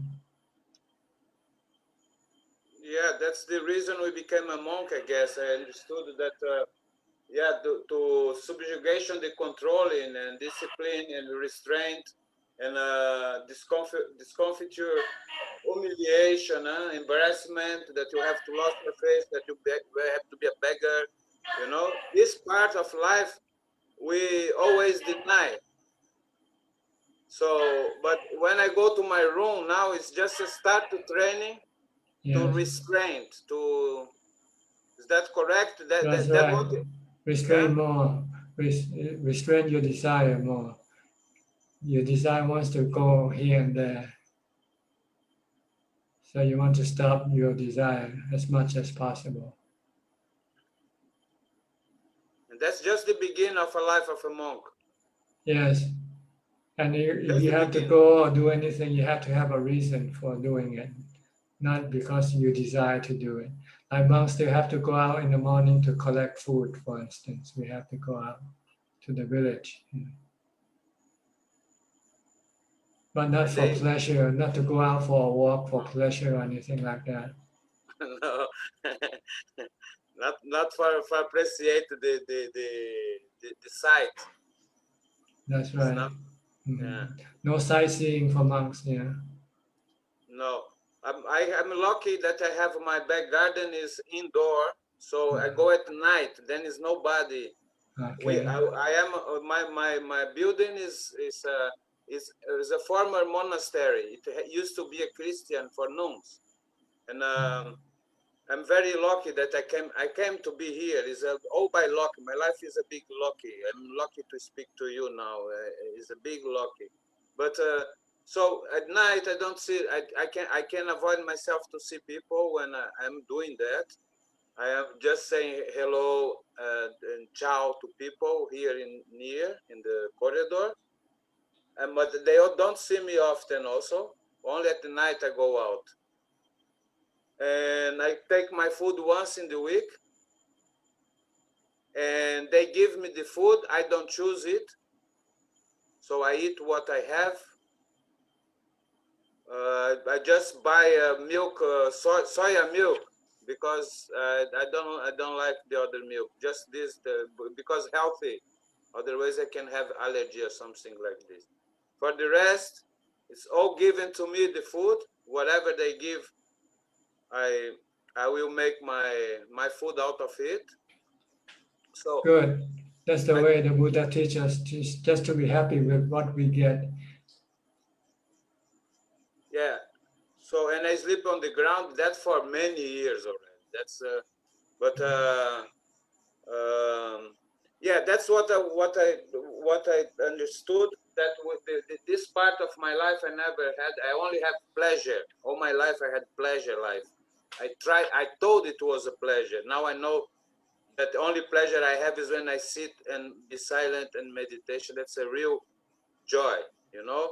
Yes. Or when I meet people, friends in the street, and I see, I can feel I'm somebody else. It's not the same person, and I don't need any intoxicant or any other things to be happy, and they can feel it. They are happy to see me doing that. Many say, "Hey, Alex, you're doing well. I love to see you like that." But I don't go farther with them, because otherwise, you know what's gonna happen. Mara is not sleeping. So Okay. I come back. It's a small city. So what I'm telling you, I report to you how I'm. Yeah, that's very good. Yeah. You live like a monk now. Maybe Yes. later you can become a monk, a real monk. There is no pretension. Is real. My goal is to be enlightened. You know. Yes. That's my goal. Mm-hmm. I am not ashamed to say so. When I heard about this, I said that's what I want to be. I know many people think that's too much to say so, but if it's not for this, maybe I don't get it all, but I get something much better than what I had. Okay, good. Anything else? No, it's just nice to see you. Nice to share this with you. Yeah, okay, fine. Thank you. I hope you are also you find Yes. yourself very well and healthy. Okay. Thank you. Let me go to Phoebe Sang. Hi, Phoebe. From Toronto. Hi, Ajahn. Thank you very much. I have no questions, just want to pay respect. Actually, usually I'm very lazy and disorganized, so I'm not waking up, or I don't set my alarm to wake up. And then today, I think I don't think it was my mind. I think it was my devas or outside beings woke me up, because I was sleeping, and then suddenly I felt something wake me up very strongly, so that I could come to the Zoom. Okay. Doesn't matter what. As long as you are up, that's good enough. Okay. Nice to see you. Nice to see you. And if I didn't say thank you for the donation, let me say it now. You did. I already very did. much. Okay, I forgot. Okay, My honor. thank you. All right. William, are you ready to speak now? William is gone again from the screen. Okay, you're back now, William. Yes, sir. Go ahead. I just want to know about karma, really, whether one can overcome bad karma. No, once you've made the karma, then you just have to wait for the consequence to happen to you. Yes, Bhante. But that once it happens, then it will be gone. It's like payback, you know. You have to pay whatever you owe. Yes. So don't worry about it. You know, the worst can happen to you in this life is death. Yes, that's very worrying, Bhante. But we're all gonna have to die anyway, regardless of whether we have bad karma or not bad karma. Yes, Bhante. So don't worry about it. Just keep focused on the present. Keep your mind calm, peaceful, and you will be able to handle any type of consequences. Yes, sir. I just think that when we set out to do good things, very often there are a lot of obstructions to this, and we can get obstructed by very dark forces, Bhante. That's possible, but you shouldn't be discouraged though. You just have to keep persisting, try to do as much as you can. Yes, Bhante. Yes, okay. Thank you very much, Bhante. I'll talk to you later. Thank you. Okay, fine. Next, I think is Vilasini. I think Vilasini, you're next. Hi, from Germany. Good evening, Ajahn. How are you doing? Good, thank you. You're working today at home? Yes, I'm working from home today. Yeah, it's nice to see you. Okay. Yeah, I feel like I need some energy kick from you today, and it's talking with you is something for me like having energy drink. And before I go to next my meditation session, so I just would like to have a small talk with you. That helps me a lot. Thank you. You got anything to ask or report? No, I don't have any no questions today. Yeah, just probably I would like to update my practice. I did put more effort on my meditation, so I do like a few more hours. So instead of 3 hours a day, so I just do 5 hours a day. So splitting into 3 different sessions in the morning, noon, and in the afternoon. And yes, I'm quite happy what I have achieved. Yeah. Okay, good. You have to keep pushing yourself if you want to advance. Yes. They don't come by itself. You have to go for it. Yeah. You have to grab it. Yeah, nothing is easy. Yeah. But nothing is impossible either. Yeah, this is nice to hear. Yeah, that's helped me a lot and pushed me. Where there is a will, there's a way. Huh? Yeah. Use Yes, I think so willpower. too. Yeah. I made my way. Okay.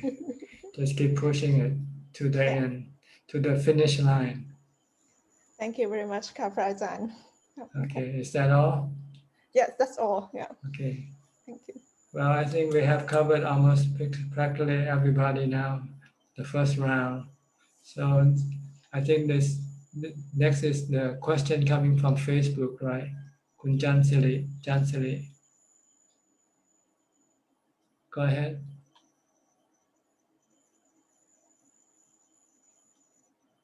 Jansili, you have to unmute your microphone. There are 6 questions from Facebook, Ajahn. The first one from Somiko. He needs explanation. Ajahn, kindly please talk about neutral feelings as unwholesome or delusion. Neutral feeling as what? Unwholesome or delusion?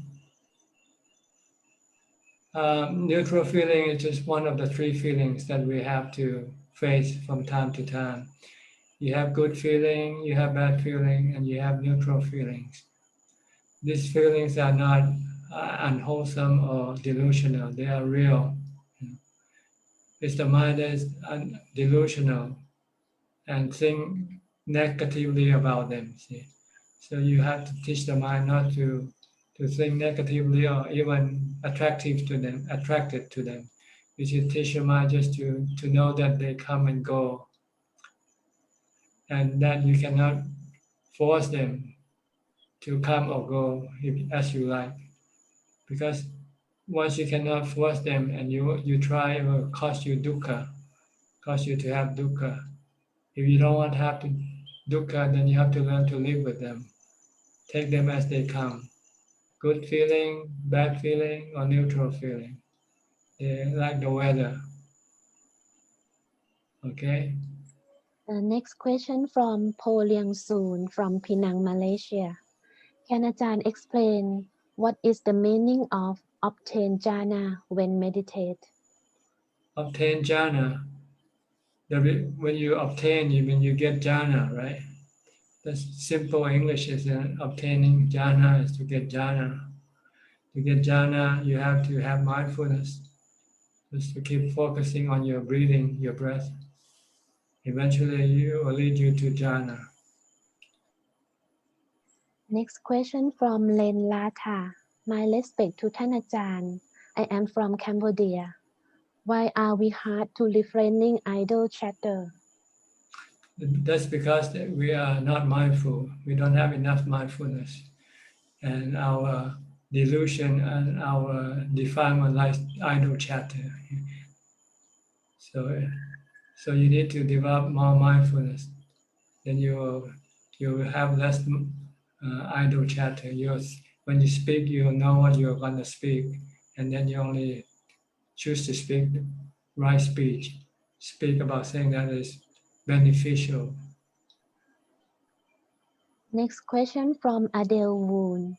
Ajahn, even though I experience calmness in the mind, somehow there are small thoughts coming on the subconscious mind. How to overcome it? Just be aware of it, because you cannot entirely get rid of your thoughts. But as long as they are in the background and they're not causing any problem, then you shouldn't worry about them. Next question from Xiao Chang. Hi Ajahn. After practicing meditation for few years, my perception towards money has changed a lot. I donate a lot recently to Thai monastery and hospitals without hesitation through Facebook. Is this the result of meditation? Yes, the more you meditate, then the more contentment you get. So you feel you don't need much to make you happy, because you can be happy without having much. So you'll find that the money that you used to spend on things to make you happy then become available for you to give away to charity. Next question from Seng. พระอาจารย์ at the last few moments as death is approaching, how do we choose the realm for the next existence? You don't choose, your karma will choose for you. Your good and bad karma will be the one that will decide which realm of existence you will go to. You can choose now by do the kind of karma that will give you the realm of existence you want to go. And the last question from Lisa Wu. Hi Ajahn, neutral feeling is the same as equanimity. No. Neutral feeling is feeling in between good and bad feeling. While equanimity is not reacting to any emotion, having no emotion, your mind becomes neutral, but not feeling. It becomes neutral. It has no love, hate, delusion, or fear. And one more question, ท่านอาจารย์. Question from Liao Yu Meng. How can one attain a non-decaying body after death? How come the body doesn't become decay? Sometimes they use embalmment, I think, process. Like the mummies, they use some embalmment method. Is that all? Yes. Okay. Now the second round of question is available to any one of you. So anybody wants to ask any question, just raise your hand and then unmute the microphone. Anybody? Sri and check.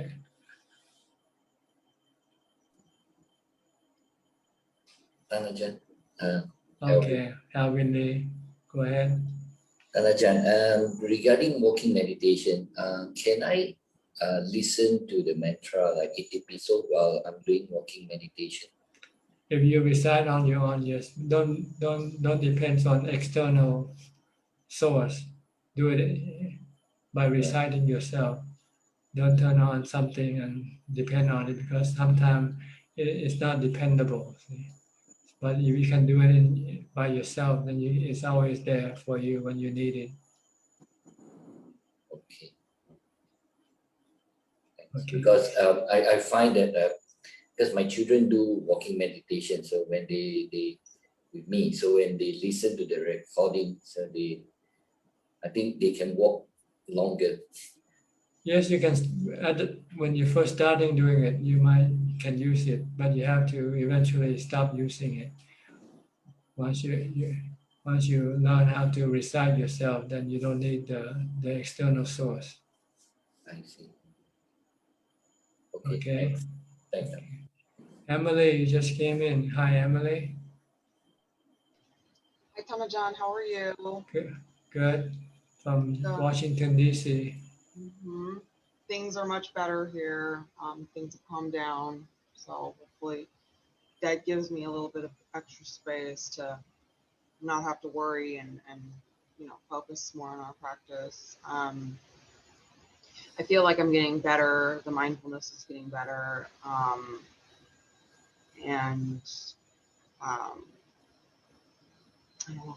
It's just, I'm glad I'm here. It's been a little rough getting over here with, we've had a lot of poor sleep, dealing with some of the stuff that Washington, D.C., has going for it. So it's nice to be here and listen.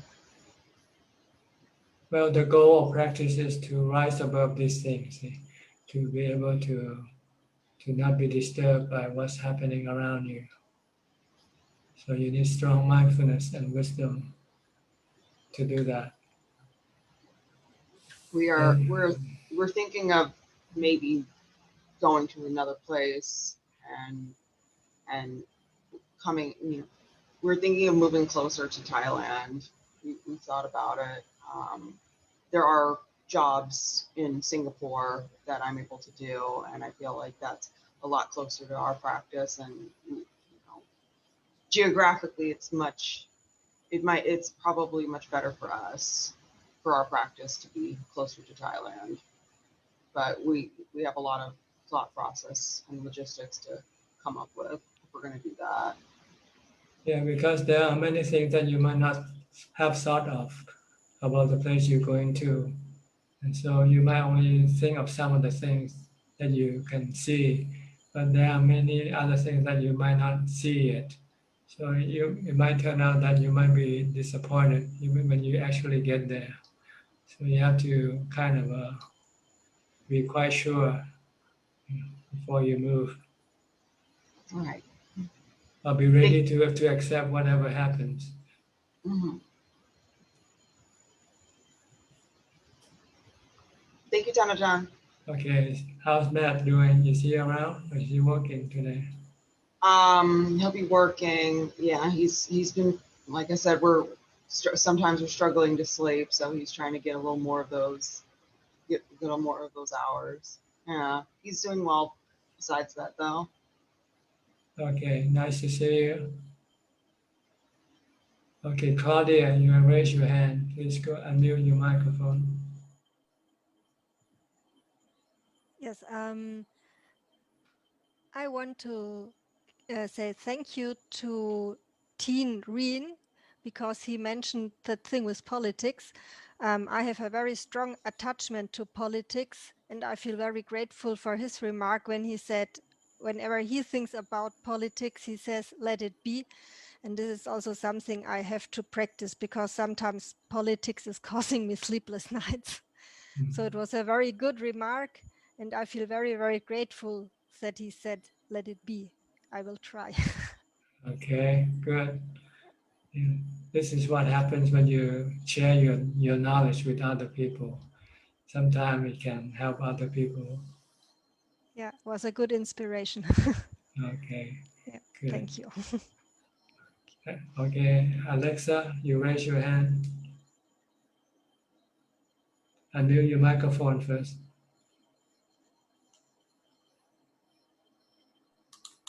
Okay. I already made my mind about lots of things. One of them is about to let it go, because all the problems happen in my life bring me to Buddha. All the things who was not going well bring me to Buddha. Now when I have a neighbor who is annoying me, she bring me also more and more silent, more inside, more, you understand? So when I lost my job in the university, I have to come back to Holland. Here I have the whole time only to practice Buddhism. So then I get lots of weight out of my back. Then I could forgive.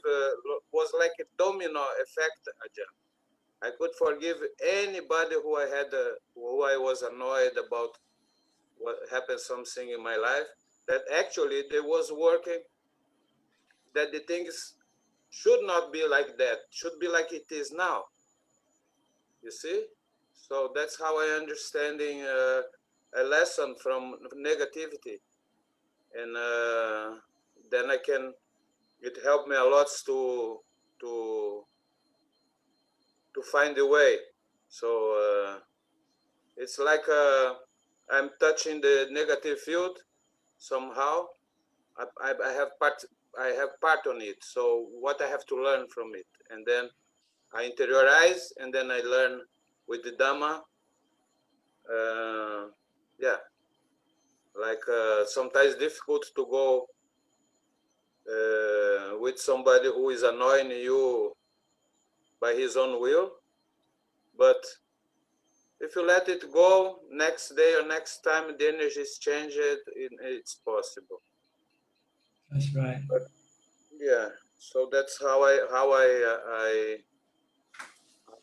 feel blessed in life for everything who happened to me, and also put my ego down, you know. So it's not what I want to make, it's what is supposed to be, more or less like that.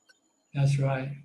Learn to embrace things, accepting when they happen. Yeah, if we are in the path for enlightenment, what more you want in life? I don't know. It's when you start to see that is really not nice to be a human being. You know, there is nothing that you can say. It's even the love I had for others make complication for me to develop my way. You know, even so, all those values that we had wrong, just to paint it nice, you know, to make like a makeup in the ugly things and stinking things.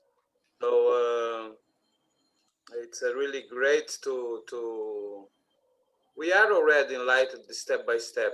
I can see it. I cannot do many things I cannot do anymore. I can just, and depends the level I am in meditation, sitting. If come one annoyed thought that I already thought about, because the negative thought still comes sometimes, but and then because I'm meditation, I say no. I start to laugh. No, I want to do it like that. So I can see the two of me together. I can see it clear. When I'm meditating, one is coming up. The nice one is coming up stronger.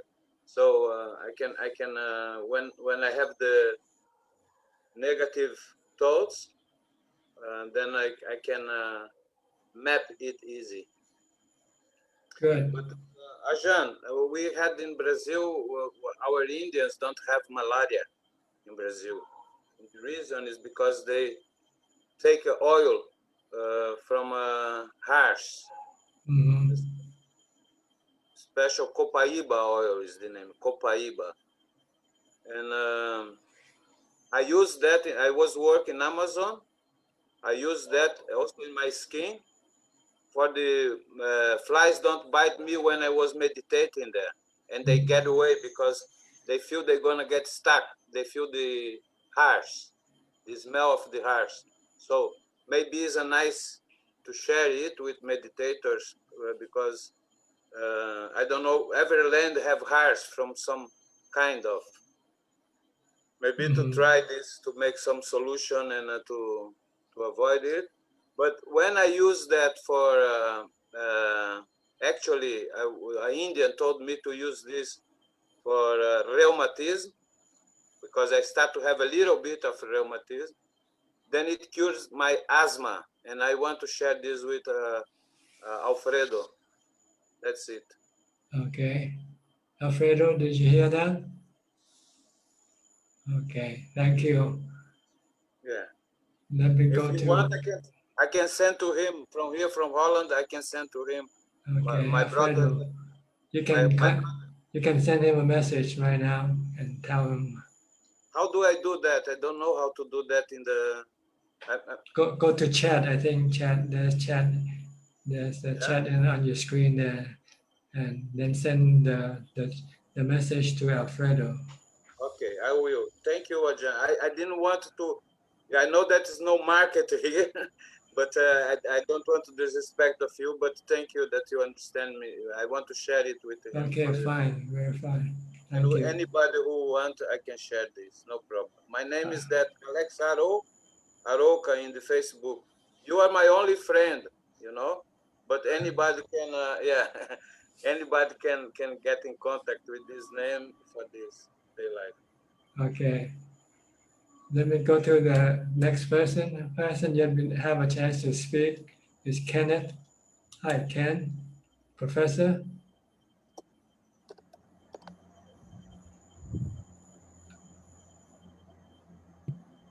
Okay. Hello, Ajahn. You came in late today. I'm sorry I'm late. I have quite a lot of teaching today. I see. How are you? I'm very well, thank you. Yeah, okay. You got any question? I have nothing at the moment. Thank you. Sorry for being late. It's okay. How long have you been in here now? You just came in? About 15 minutes, I think, 10, Okay. 15 minutes. All right. I've been listening in the background as well. You can watch it later also. It's on Facebook Live. So I'll watch it later on, of course, yeah. Okay, anybody else would like to ask any question? Please raise your hand and unmute your microphone. So we Sri and check. Sri and check. Hello, Ajahn. Yeah. I have a question. Is when one obtains like samadhi, so normally you ask us to contemplate like the three characteristics of existence, right? Should one like remain seated? No, or like no. When you have samadhi, you don't do any contemplation. Only after you come out of samadhi. Yes. You can continue on sitting, or you can walk, or you can do it now. Contemplation is you can do it anytime, but not when you're in samadhi. Oh, okay. When you're in samadhi, you want to keep it calm as long as possible. As soon as you start to contemplate, then you will lose your samadhi right away. Okay. So, Ajahn, I think like the question is like, so one cannot obtain enlightenment during meditation. No, you can, but not in samadhi though. You have to be out of sight samadhi and then be able to think, to contemplate. But when you're in samadhi, you cannot contemplate. You might your sankhara stop working temporarily. Okay. Yeah, that's my questions. Yeah. So we can remain seated. Like, I mean, after samadhi, we can remain seated. But yes, you can become enlightened when you sit and then your body become painful. Then you can then use contemplation to let go of the painful feelings. Yes. Oh, okay. But when you're in samadhi, there's nothing. Everything is empty. Okay. That's when we come up from samadhi.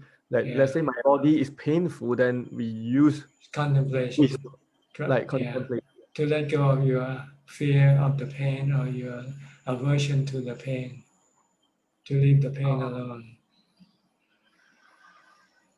Okay, that's clear. Yeah, thank you, Ajahn. And check, do you have any?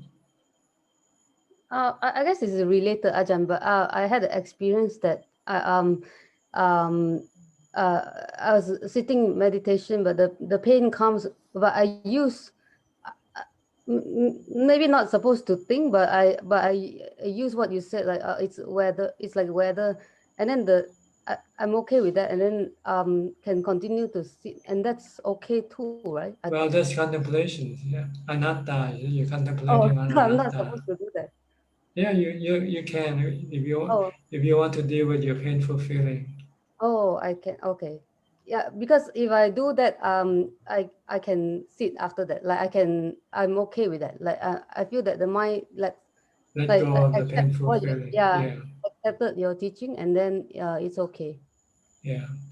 Oh, so that's also contemplation and Yeah, anatta. Anatta means no self. So everything is no self, like the weather. yeah. And But you that's cannot I did that control them. but I did that during meditation though. Is it wrong? No, you're not meditating already, because when you start to think, you're not meditating anymore. You're Oh, okay. contemplating. Oh. When you're in jhana, that's when you're not contemplating, when you're not thinking. Oh, okay. Yeah. See, the word samadhi, the word meditation can be confusing sometimes. Oh. Yeah. Meditation can be samatha or vipassana. Oh. If you do samadhi meditation, then you don't think. Right. But when you do vipassana meditation, you think, you contemplate on anicca, dukkha, anatta. Yeah. But that helps me to Calm down. calm down and sit, and it's okay, right, Ajahn? That's right. The Okay. goal is to calm your mind. See, Oh, okay. when your So mind is not calm, you can either use vipassana or mindfulness to calm your mind. Oh, okay. Then go back to samadhi. And then to calm your mind. Yeah. Okay. Yeah. Okay. Okay. Yeah, that's clear. Okay. Thank you. Thank you for Thank you. Yeah. clarification, Ajahn. Okay, Paul Westbury, you just raise your hand. You just came in. Can you hear us? Yes. Hi. Yes. Can you hear me, Ajahn? Yeah, I can see and hear you. Okay, haven't seen you in a while. Yeah, it's been a while. Yeah. For the past year, I've kind of gotten over a bit of a honeymoon phase of meditation. I've meditated the first maybe almost 8 years. I was very, very much adamant about meditation, and from doing a wasa 1 year ago, after that, my meditation has been very, very on and off, mostly off, for almost a year now, and I can't seem to get motivated again. Maybe there's some difficulty I had when I was maybe my ego was disappearing during Vasa that I cannot understand that. You need inspiration from the Buddha or the noble disciple. So you need either to read books on Dhamma books, or go to talk or listen to Dhamma talks by the noble disciples. And then this will regenerate your inspiration to continue on with your practice. Okay, I will tune into the Zoom chats more often, maybe. Yeah, that can be helpful. Okay, yeah, because it's been I've meditated for maybe 8 years now. It's interesting that I still need so much inspiration from videos and books and things of that sort. It would be nice to be able to be developed in my practice where I don't need as many supports. That's because you haven't practiced enough. You lack mindfulness and wisdom. So you have to try to do more mindfulness training and also wisdom training. Keep contemplating on anicca, dukkha, anatta. Okay. Thank you, Ajahn. And it's not by, when I mean contemplation, it doesn't mean by reciting the word anicca, dukkha, anatta. You have to see anicca as what it is, anatta as to what it is. Anicca is just a name, but the real thing, what is anicca? Change, impermanent. Yes. Things you cannot rely upon to be the same all the time. This is anicca. And can this be an intellectual understanding at first? First, you need first intellectual, but then you have to apply in real life to everything that you are involved with, and then learn to let go of them, because once you know that they are anicca, they can cause you pain when they change, and you don't want to be hurt. So in order not to be hurt, you must not cling to them. The suffering aspect seems a little bit more understandable to me, but the anicca aspect of things changing, I think I need a lot more understanding of that one. Yeah, it takes different people see these three things differently. Some people see it more clearly with dukkha, some see it more clearly with anicca, and some see it more clearly with anatta. It depends on your character, I guess. Okay. Thank you, Ajahn. But they work. Either one of them can point you the way to letting go. Mhm.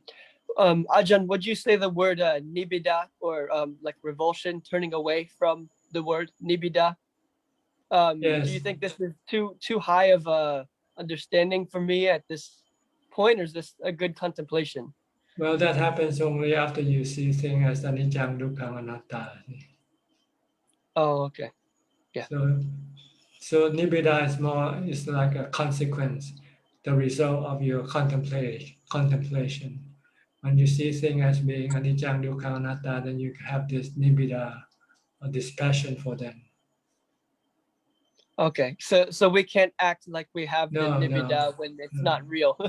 You have to see that it hurts you like poison. You have nibbida for poison, right? You don't want to go near poison or snakes, for instance. But sometimes you see people and saying it's not being snakes, so you attracted to them, and then you get hurt by them. You get bitten by them after you stay close to them. Yeah. and this is through our everyday experience, not That's through right. our words sometimes. Right. The words sound good, but the actual experience is sometimes different. That's right. You have to apply in your daily life to everything that you are involved with or crave for. They are anicca, dukkha, anatta. Thank you, Ajahn. All right. You're from Virginia, right? Yes, Virginia. I would love to go to Forest Dhamma to visit Ajahn Dick soon. Yes. But with the COVID situation, things have been very funky for me. Yes. I think probably the monastery is probably closed down also, locked down also. I believe so. Yeah. Yeah. From the last I heard. How far away from Lexington are you? About a 3-hour drive almost. 3-hour drive. Okay. Yeah. You haven't been there before? I've been there a few times. I've stayed there a few times with Ajahn Dick, and I usually go once every 6 months or something like that to visit. Yeah. You find peaceful there for practice? Yes, it's very good, and it's very challenging. It's a very challenging place for me to, it really confronts the kilesas. So I do enjoy it. Okay.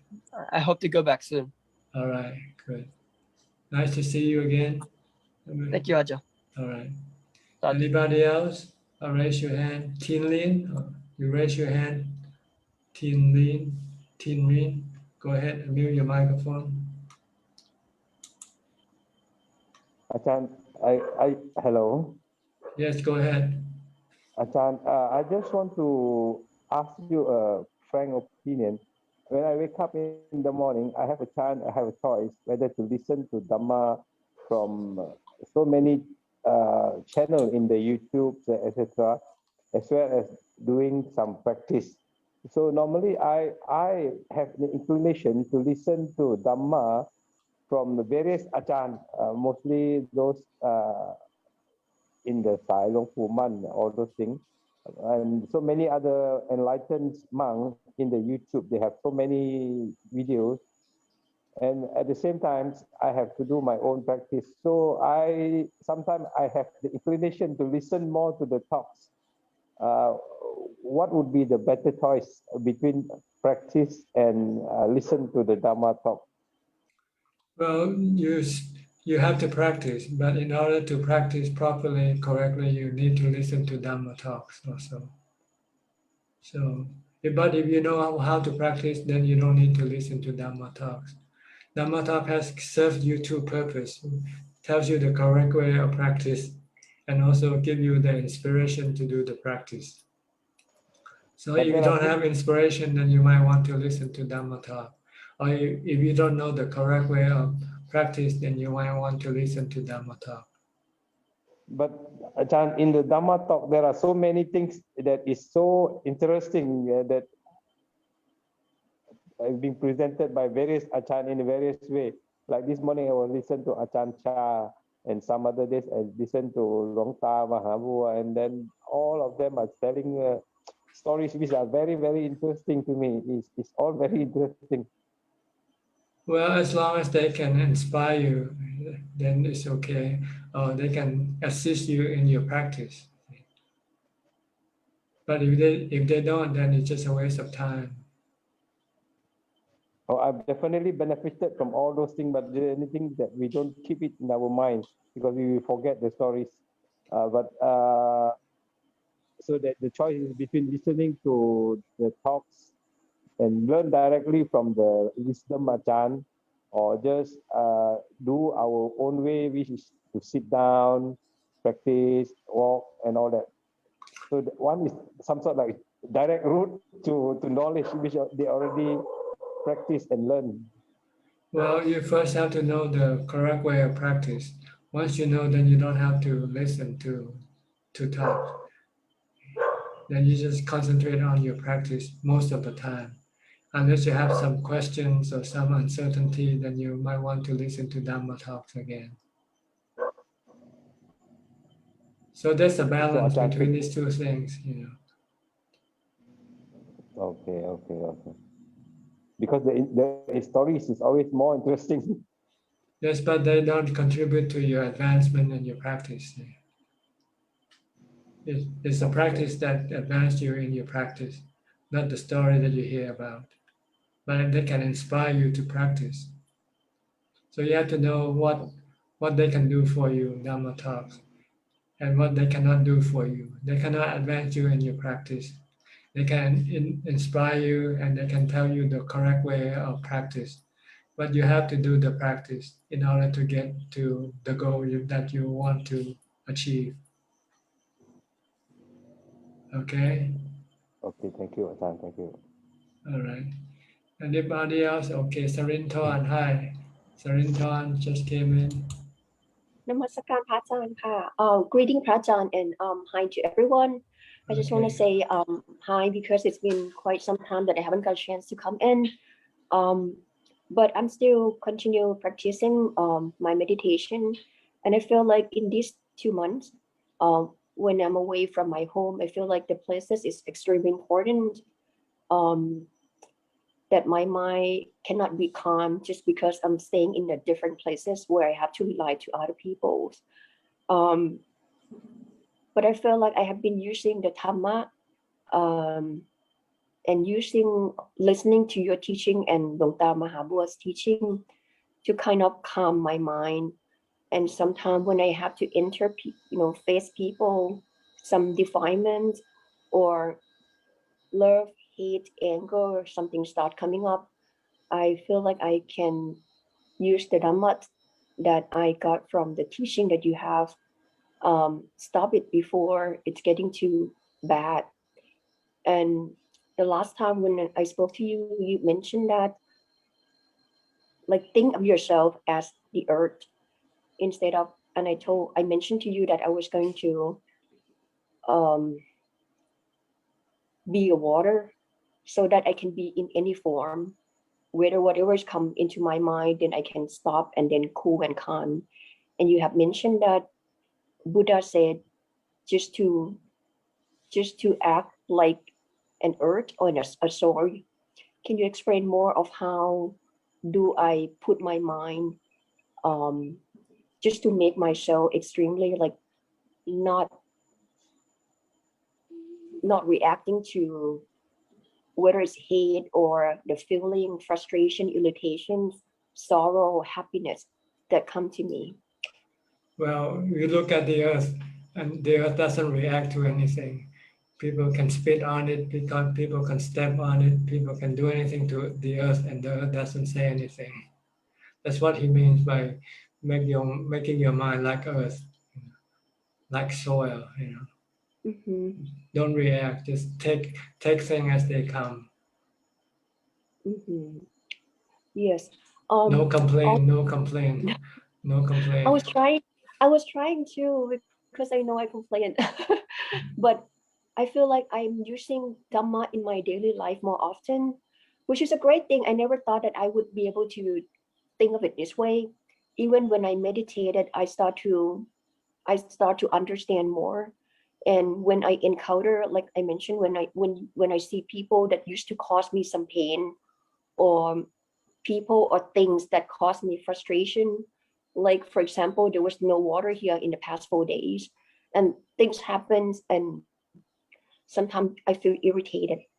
But I was able to, not all the time, but able to bring up the Dhamma and try to live in the real life, understanding things more. And there are many times when I said, yeah, that's fine, that's okay. You can move on, you can stay, because other people can leave, you can leave, and understand things the way the real things are. And I feel like, yeah, it's become better, even though sometimes I feel frustrated. I listen to the teaching, and then the next day, but it doesn't go away right away. My sati is not strong enough to just catch up and let go right away. But it was better than reacting and cause any harm to other people. So if I am in the stage of thinking of frustrating or thinking bad of something or someone at all, would that also create karma to other people? Well, when you only think, you're only creating karma on yourself, not on other people yet. But when you speak or act, then you're creating dhamma on other people, karma on other people also. Mm-hmm. So that's I guess that's one thing better now about me, that I'm not saying things out. Yeah. And after listening to the teaching, I started to feel like that is it. It's not gonna last. It's impermanent, and I'll be fine, and I will That's let right. go. That's right. Everything comes and goes. And once I feel that, I tell myself that whatever I'm gonna do, whatever I'm gonna say, is not gonna cause any good to anyone else. Frustration still on. Stay with me. Let it stay, and it will go. It will go away. So I think I feel better that I am able to use Dhamma more in the daily life. Like in the past week, I've been sick, and I continue in samadhi even though I was sick, and I felt extremely peaceful. And I felt like, yeah, the body is the body, and the soul is the soul, and it's just more calm that way. And I feel better. I feel like a better person. I guess that's what it is. Because you let go, so you know how to let go of things. Yes, I learned to let go. Yeah. Learn to accept things as they come also.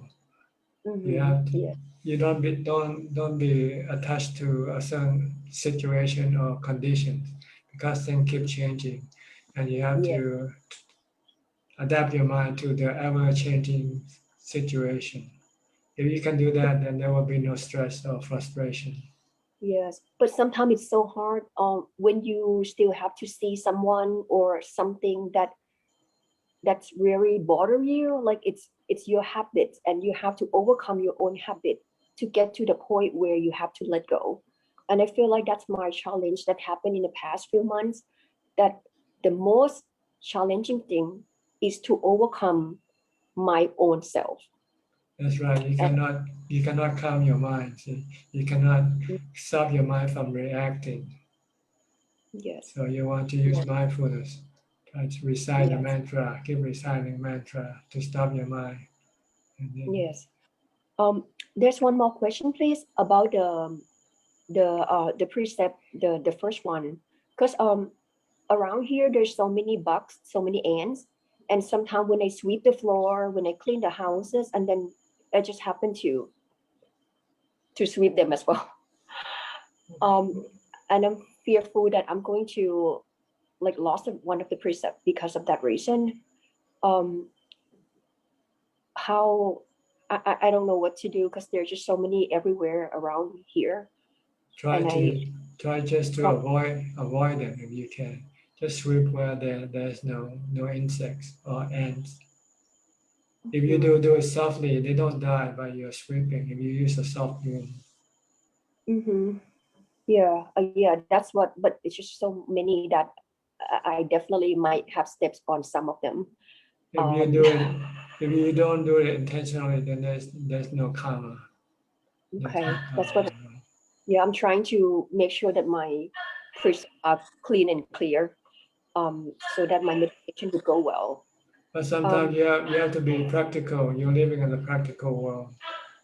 You cannot keep the precept completely pure, because sometimes you might run into things that are unavoidable. They might cause you to break some minor precepts. Right.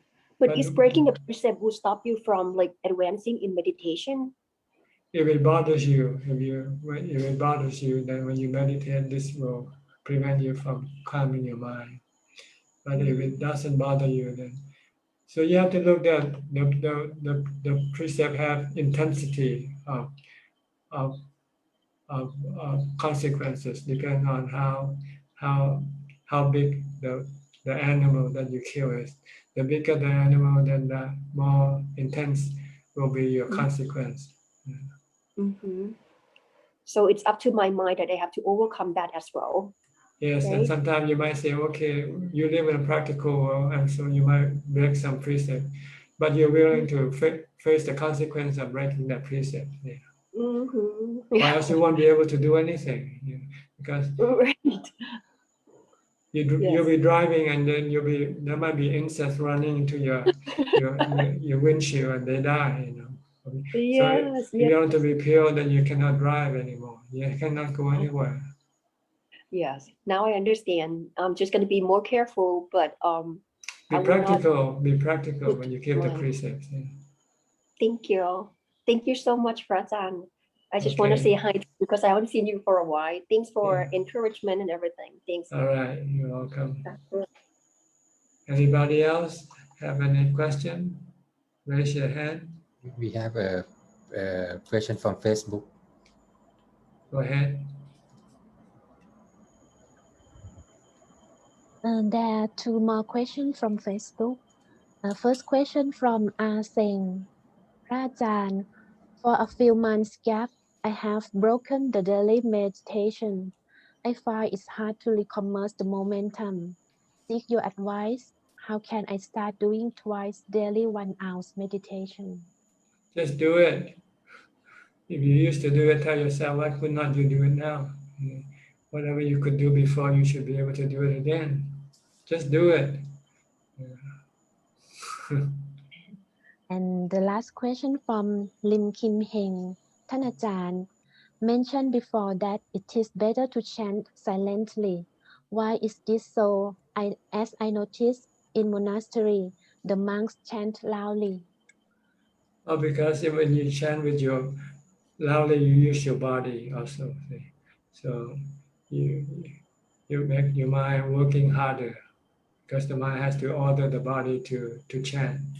But if you chant inside mentally, then you don't have to work. The mind doesn't have to work as hard.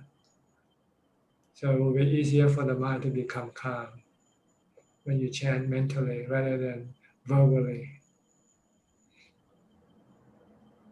So if the purpose of your chanting is to calm your mind, then you do it mentally.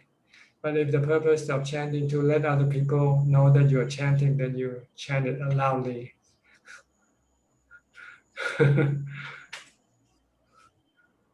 Monks have to chant them loudly because people expect chanting as a form of blessing from the monks. Anybody else? Joseph. Joseph Chi. Ajahn, I would like to ask a hypothetical question. Let's say we've seen very good people who have lived their lives well, but they somehow seem to encounter difficulties whereby they are cheated of money, where they are betrayed by people, they are hurt by people. And the person is a very good person. And at the same time, we've seen scenarios whereby people who are bad, who does bad things, but their lives seem to be very blessed with prosperity, blessed with people helping them, and so on. So, is there a way whereby past karma of these people have affected their present life to make That's it? right. The past karma, some good and some bad, so that might come to fruition in this lifetime. See? So it looks like contradictory when you're doing so good thing and then you're getting bad consequences. That's because your bad karma fruition comes to fruition, and the other way, and the opposite. You're doing a lot of bad things now, but you're still reaping a lot of good consequences. That's because of your past good karma has come to fruition. Right. So that means the person has to just live his or her life out to have the karma ripen and get over it. Yeah, just so I have to accept it on face value, whatever happens. Yeah. And besides the good and bad karma, there might be also other factors that can affect this thing in your life, not just the karma alone. Right. Sometimes I see that many things that happen to people or to ourselves also, it's because of like dependent origination. One thing leads to another. That's right. Without us planning for it, if we get into the first step of a wrong move, it will lead to a second and third and fourth and fifth. So that's right. Yeah. Every time you make a decision, you're starting a route for your for the event that will come next. But if you find out this is the wrong decision, then you can change. Like you might think I want to go to a movie, and on the way you say this will lead to more movie watching, and so maybe I should change my mind, go to a monastery instead. It will lead you to a different change of events. Yeah, and from movies you go into deeper and deeper forms of entertainment, That's which right. will corrupt your mind, corrupt the karma, and so on. Yeah, you need to have wisdom to think of that. You have to think of the consequences that will follow with each decision that you make. So the first step is very important. Right. Like when you are alone, you're single, and you're thinking of having a wife, then you have to look at the consequence of having a wife that will follow. Then you say, maybe I shouldn't have a wife. I should be alone. But this is also karma. Every time you think, this is mental karma already. Yeah. And it leads to consequence. Sometimes you can see the consequence, and sometimes you cannot see. So the best thing is not to be born. Once you're not born, then there won't be any consequence at all. So that's why enlightenment is the goal. That's right. Okay. Thank you. All right. We're about 2 hours and 38 minutes now into the meeting. Maybe it's time for us to say goodbye, unless anybody have any more questions. Anybody? Okay. Okay, one more. Alexa, Ruka. Go ahead.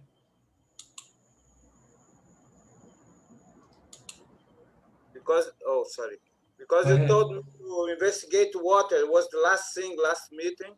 I investigated water in many ways, from Manu, Namo, from there to the origin of the body and so on. But from myself in meditation, I get out with water is the mind, because all objects are flying around in the water. When we cool it down, then the dust goes down, and then the objects goes down, then it's clear and no more objects, then it's emptiness. Is that correct analysis?